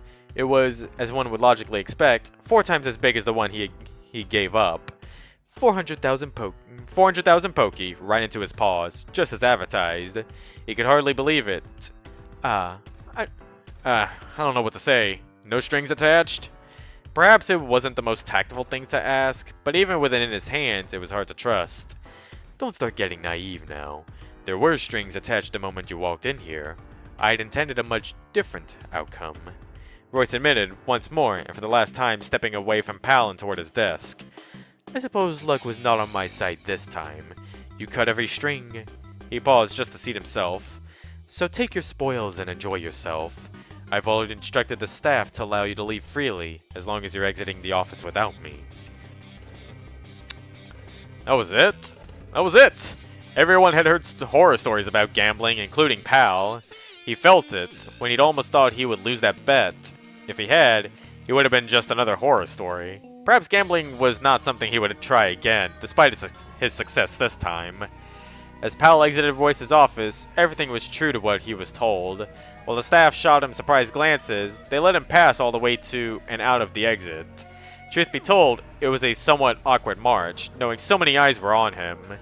Still, before he knew it, he was out in the Bay Area proper, with all of the money he could want. He'd really made it.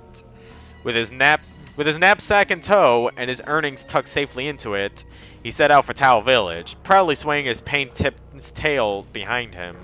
With every step, nothing would keep him away. Perhaps we can finally start living normally again. That thought lingered all the way home. It would take some time for him to get there on foot, but with all the rebuilding already going on, it was doubtful that anyone would even mind his absence. What use was an artist to a massive rebuilding effort after all? Several hours and many steps later, his arrival was greeted with the sounds of hammering and various chatter in the distance. The carpenters must have been hard at work on something already. Powell wasn't looking for a building that was going to be properly repaired, though. He was looking to a specific boarded-up building, one that was very well known to at least 1/3 of the village. At least, that was going to be his destination until he caught sight of a familiar Zoroark trudging away from that very building, out toward the many rows of destroyed, spared, and partially rebuilt huts which the villagers resided in. "Pellet!" Powell called out excitedly. He had such great news to share that even the idea of doing so brought a smile to his face. Caring not for the exhaustion he'd built up on his long walk, he cast away his usual calm nature and ran straight for Pallet. As she turned to acknowledge him, he leapt right for her in an eager hug. Though surprised by the seemingly sudden emotional outburst from Pal was quite happy to wrap her larger clawed arms around him. "Ah, Pal, I was hoping I'd see you." Oh, I see.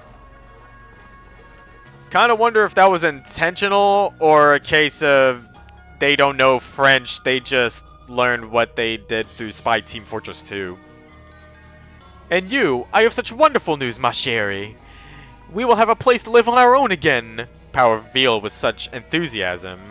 Most certainly, with the money he had on him at that very moment, he would buy them the most luxurious home aside from the Merchant HQ. "Oh, I know. Devonshire is very generous, is he not?" That wasn't quite the response Pal expected. Confused, he took a step back from the hug and boggled up at Pallet. "What do you mean by that?" The Zoroark simply giggled briefly, pressing her claws together in front of herself with glee. "Didn't he tell you personally? He's arranged for a new home for us, to make up for burning mine prior. It's wonderful, isn't it?" Pal? Pal snapped out of what seemed to be a brief bout of lifelessly staring forward. From that point on, his smile appeared to be cracking somewhat, like he was forcing it to stay on. That is, That is fantastic. We shall certainly live the good life together. I am terribly grateful to Monsieur Devonshire. The sudden high-strung tone of Pal's voice made Pal raise a brow. His reaction was making her a little nervous. Yeah, it's really great, isn't it? I'm going to take a look at the plot. If you're not too tired, I'll see you there. Down the path she went, completely unaware of the fortune the Smeargle had, or what he went through to get it. Would he tell her? Probably not anytime soon. His smile untwisted into the frown he desired to make, and his body slouched forward with some combination of mental and physical exhaustion. Having a lot of money was never the point, so such a luxury did little for his mood. As numerous other Pokemon passed him by without a second glance, Pal stood pondering what he learned from all of this. What amazing life lesson was bestowed upon him by such an experience. Maybe someday he'd figure that out.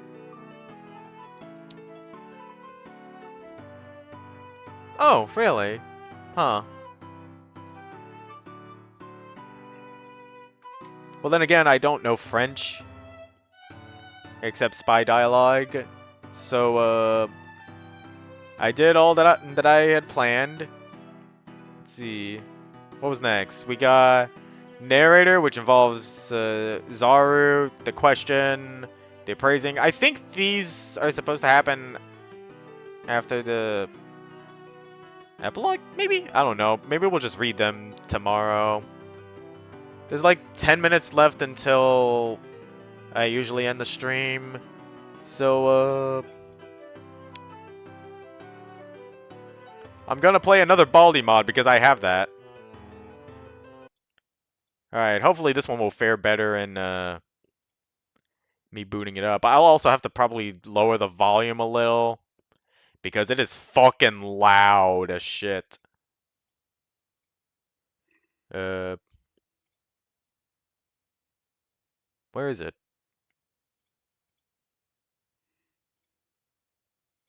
Wait, can I use window capture on this? No, I cannot. Let's see, will this show up? Will it? There it is. Jaldi Crackhouse. Let me lower the volume of this by a shit ton. So, remember Raldi's Crack House? Well, this is a parody of all the clones that have came out from Raldi, Jaldi's Shit House. And I'm still trying to beat Triple Trouble and trying to get lap 3 on Spaghetti mode.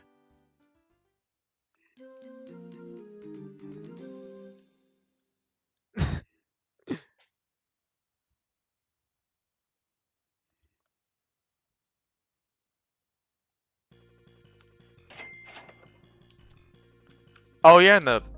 Hold on, I think the sensitivity is kind of weird on my end. I forget sensitivity is weird in this game.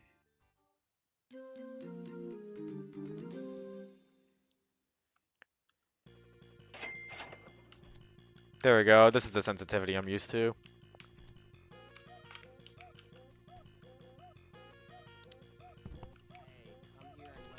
Alright, there's Freddy in there.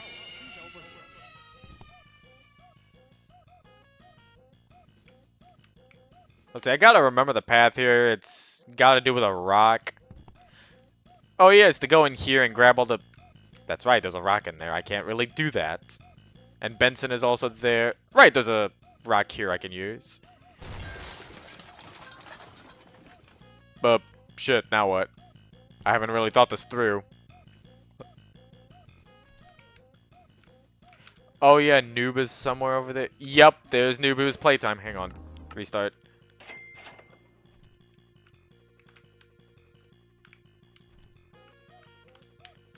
I would like to play this game more if it wasn't for how fucking loud it is.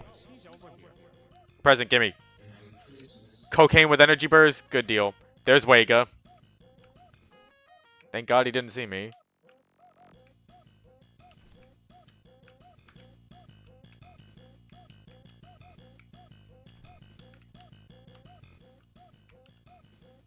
I have no idea what this guy's deal is. He's just there.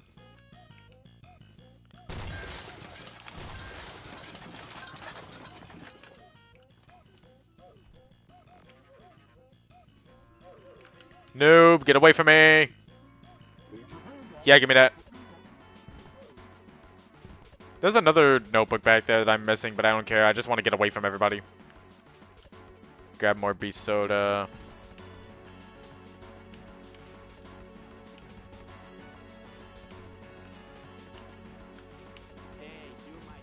Break a window with a rock. Oh yeah, SpongeBob is around here somewhere. Uh-oh. Thank you, Wega. See what I mean when I said that this game is fucking loud? Here's a rock. I need to do the task with that.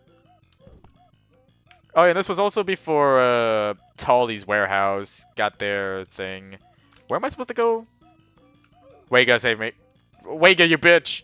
Get back here!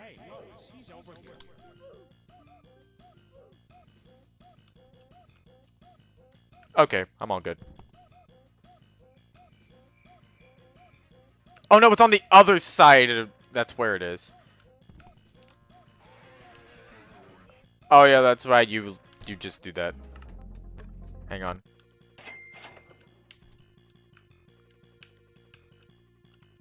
If I don't make it this run, I can show off Taldi's warehouse store.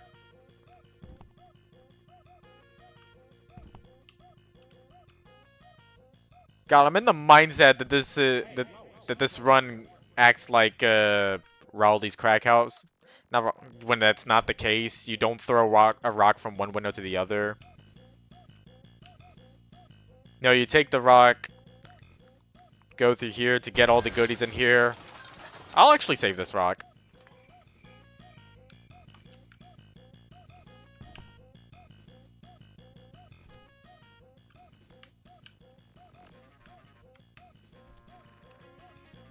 Oh, there's Jolly. Am I back in spawn? Yeah, I'm back in spawn. Yeah, they're not really hiding it anymore. Oh! Yeah, see what I mean about this? You're in our detention. Stop pulling up this shit ass bullshit, you. Stop breaking my rules, you. Stand here. You're in our detention. Why do you have to be a headache?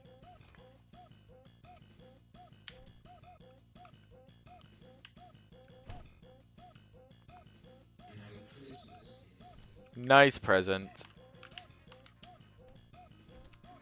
Oh! I didn't realize Jolly was there.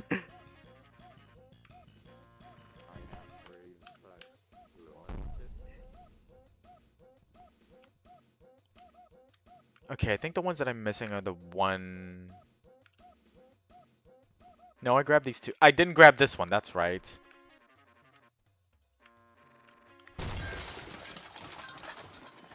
And then there's one at the far left of this building here. Oh yeah, Arc 1 did have resignation, yeah. And that was mostly Glip's fault. Give me that book.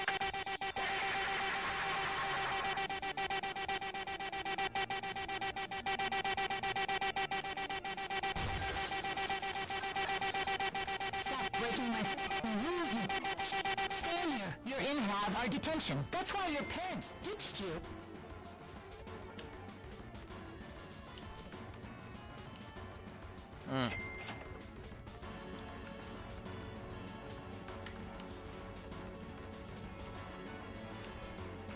Oh, I grabbed that one already.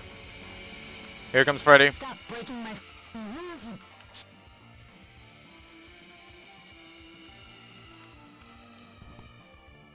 you. Yeah, I guess that also kind of depends because you also had that thing going on with Shroomsworth and Merlot. Like, yeah, that was sort of like, oh, this happened in private, but no, there was an entire story made for it to be canon.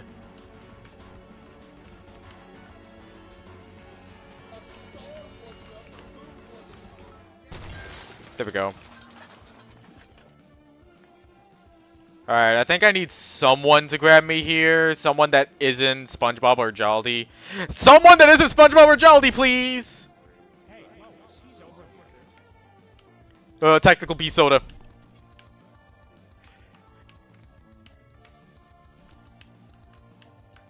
Grab that. Oh, god damn it.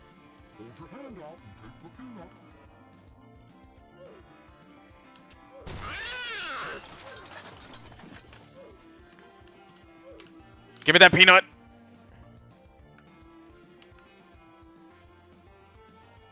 So where's the other one?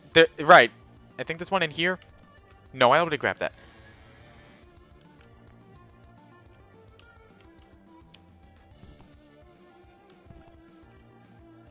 Did I... The ones that spawn, that's right. I keep forgetting about the ones in spawn. That's just a reoccurring thing with me. Also, fuck that, weird inverted baldy guy. Ah, damn it. Oh wait, actually I did say I would show off, Tallies. Tallies is fun. I wish it got updated to add more stuff, though.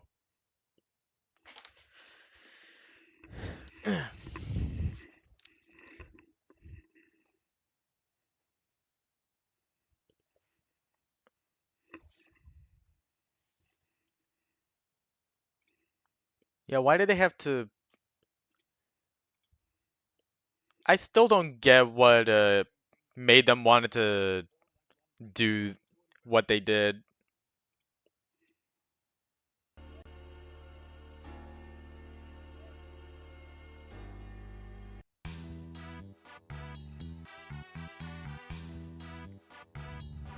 God, it just hurts.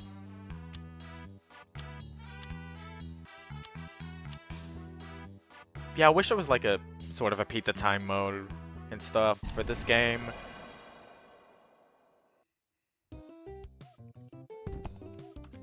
Oh, hi. Welcome to my schoolhouse.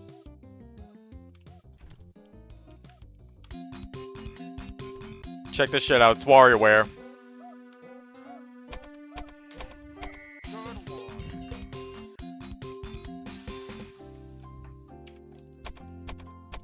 You're doing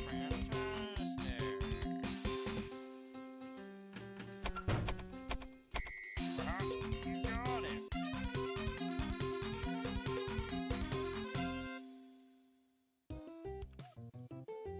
You did great. Come here and get your prize. $2 million from your bank account. Just click on it with your gushy penis to pick it up. Then take your penis and shove it up your asshole.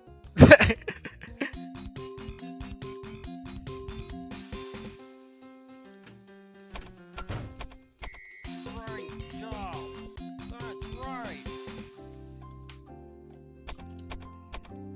You're doing fantastic.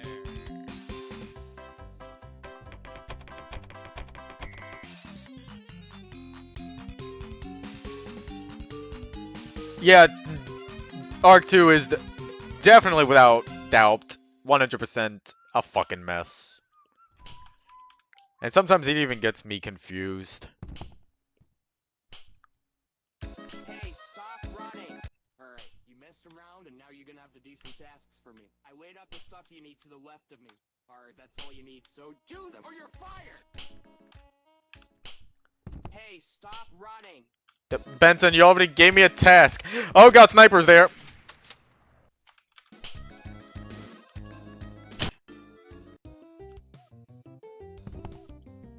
Oh, hi.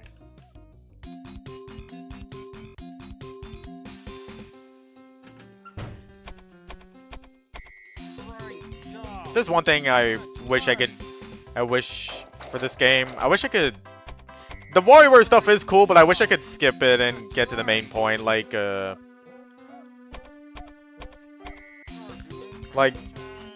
think Raleigh had a quick thing, Jolly also had a quick thing. You did great. Come here and get your prize. Yeah. Well, that still pisses me off so much that they treated Shroomsworth like that.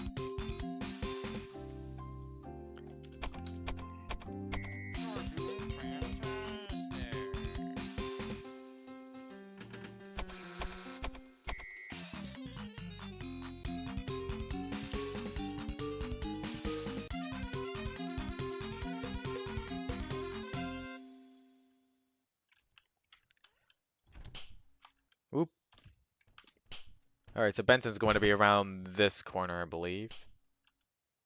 No, he's not? Yes, he is. Just as I called it. Uh-oh.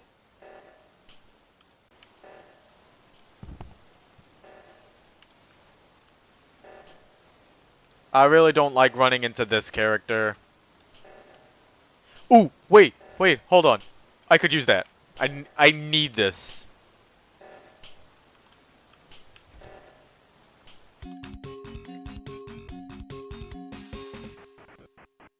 Oh.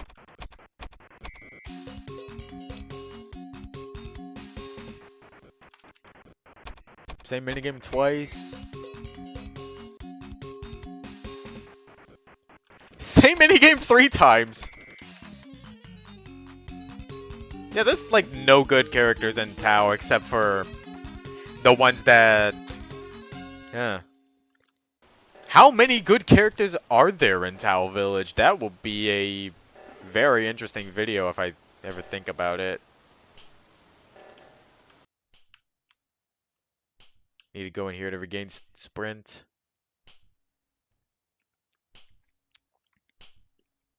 Yeah, it's like they wanted to make Syrup cool, but like I mentioned earlier, she comes off as a you-know-what. I don't know if there's another word for that, but that's clearly what you... But that's what she is.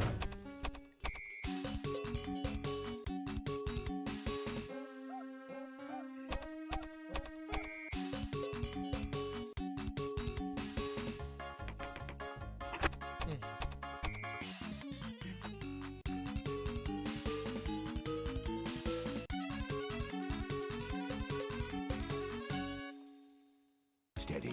Alright, you messed around and now you're gonna have to do some tasks for me. I laid out the stuff you need Please to the left of participate. me. Welcome to my challenge. Oh, that's gotta hurt. Good thing it Oh, that's right. I forgot. Leaving the circle in this game hurts you. Yeah, I need to find a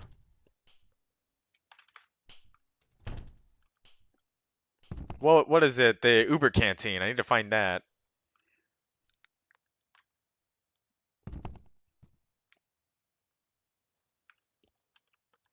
Oh yeah, Jules. I'll have to get around to... We'll get around to reading Fennell's error, the full version of it. Please participate. I need more money.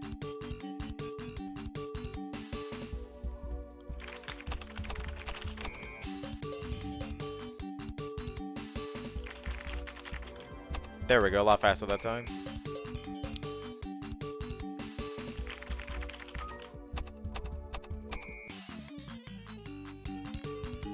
I think the only plus side about Mr. Beast in this version is that the items he gives you are actually pretty cool. Yeah, the version on the wiki isn't complete. Oh, shit. Mr. Beast is actually leaving. Wait, hold on. I need more. Welcome to my challenge. Let's leave the circle, fucking guys.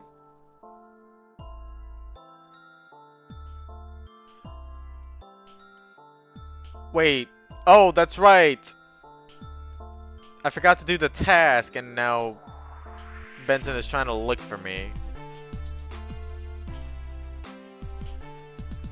So yeah, the ones on the wiki are parts 1 and 2. The rest of them are thankfully on the author's DeviantArt, and I do have them linked on the group page, my group page for PMDE. Wait, shit, he left behind an Uber canteen. I need that. If I can use that, I can... So this makes me invincible for a short amount of time. If you notice, I have a health bar now.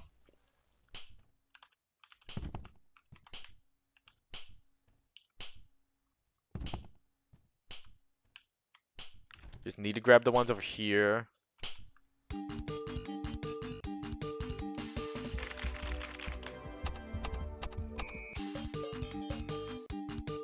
Avoid the bullets. Oh, that's right, the Undertale reference.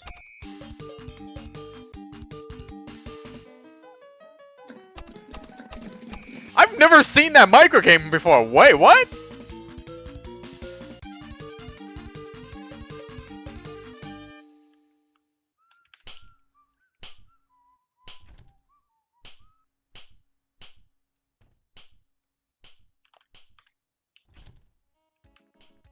Okay, there's nothing here this time. That's cool. You know what? I could just pick this up, even though it's gonna be you. Oh! Oh no! Sniper! I forgot about the sniper. Mr. Beast, save me. Welcome to my challenge. Let's leave the circle poking dive.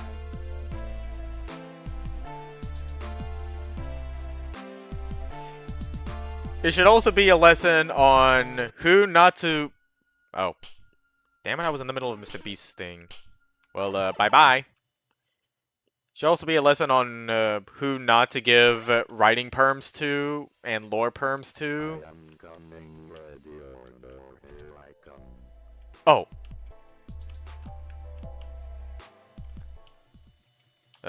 What do I need? I'll take this. That's going to be useful.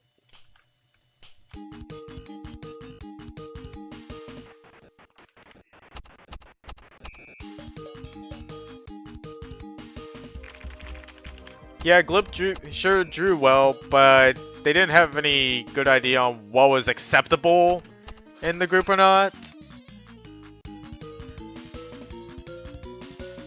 Oh, I kind of forgot they did that.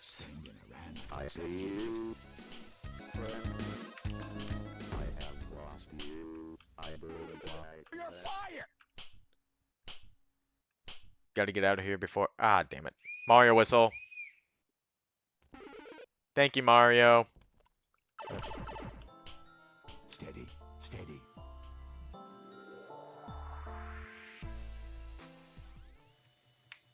I see you, friend. But yeah, that is really shitty to do. More money. Please participate. You're I need fire! more money. Wait, how much can I drink? All of it. Alright, Benson, let me go. There was one in here that I didn't know.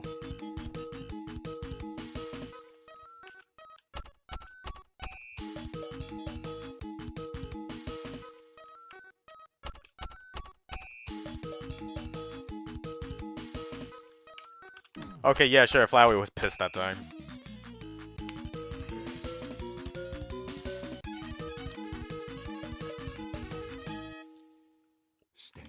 I need to catch myself with that situation again because that sounds awful. Trying to remember, what did the art look like again? Can't remember. Oh yeah, I keep forgetting I have this.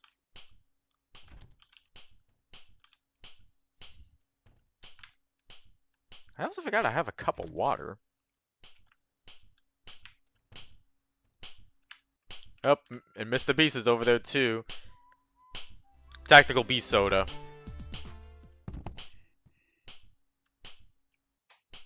Let's see, I think there's one around here. Yep. Oh, there goes Benson.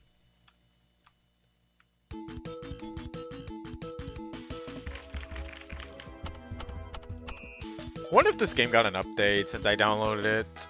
Oh.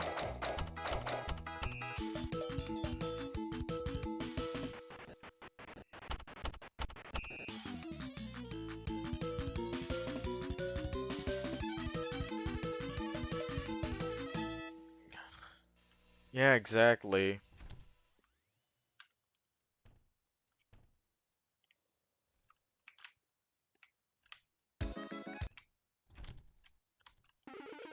Okay, I need this. Another shield potion would do me wonders. Tally's over here.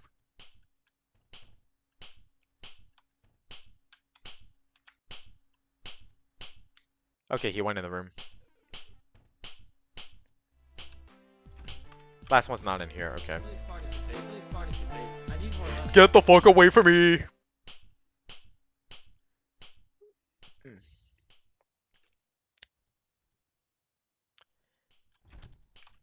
And we were all bad artists at one way or another. I know I was.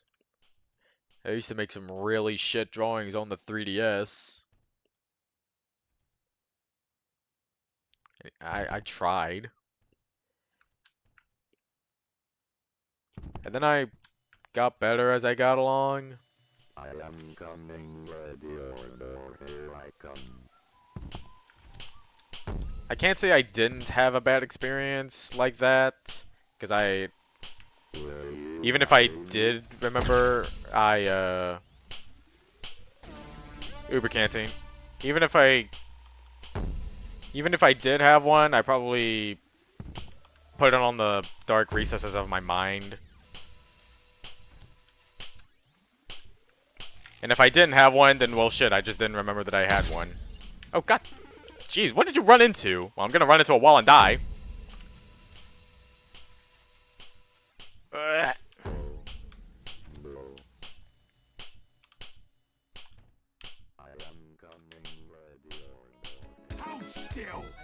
Oh, I'm on a bad spot. Oh, what a save. Thank you, Mr. Beast. The circle fucking dies. Oh, I can't really afford to leave the circle.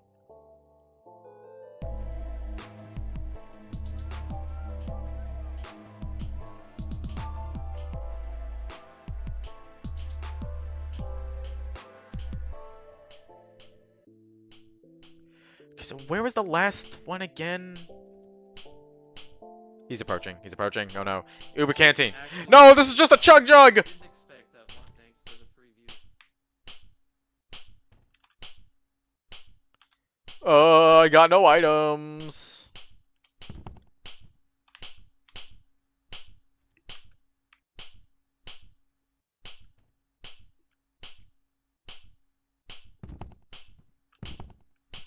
Hello, I am the IRS. You need to pay your taxes. Yeah, they do. I miss Please participate. I need the more. old Welcome to my challenge. Let's the leave old the circle times. fucking dies. Where people didn't have the tools to where less people had the amazing tools to make stuff. So they had their art and it was charming. I would find it charming. No, get away from me. I'm in the circle. So should you actually complete the challenge? Ah, Thanks for the bitch. free view. Hey, Oh, it's in stop here. running. Oh, fuck off, Benson. I was about to win. Okay, now I need to remember where I was. Okay, so Mr. Beast is there. There's an Iron Man mask in there. Hey, stop running. God fucking damn it, Benson. Stop. Mario. Give me that pipe. Oh yeah, when floor first happened, that was when things did get worse. Also, god damn it, I'm not gonna win this, aren't I? Welcome to my challenge. Let's leave the circle fucking dies. Ugh.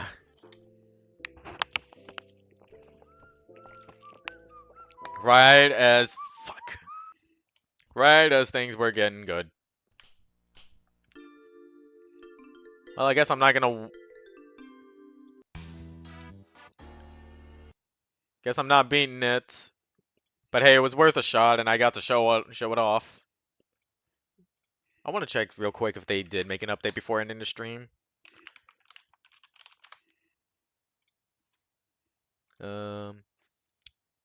Oh, they did 4 months ago.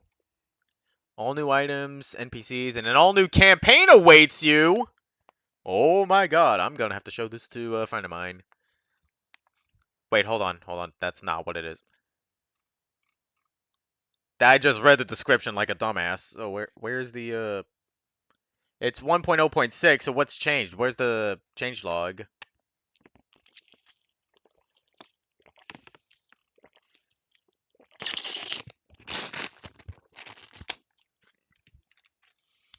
Specifically spook mode and spook mode. Hold up, wait a minute.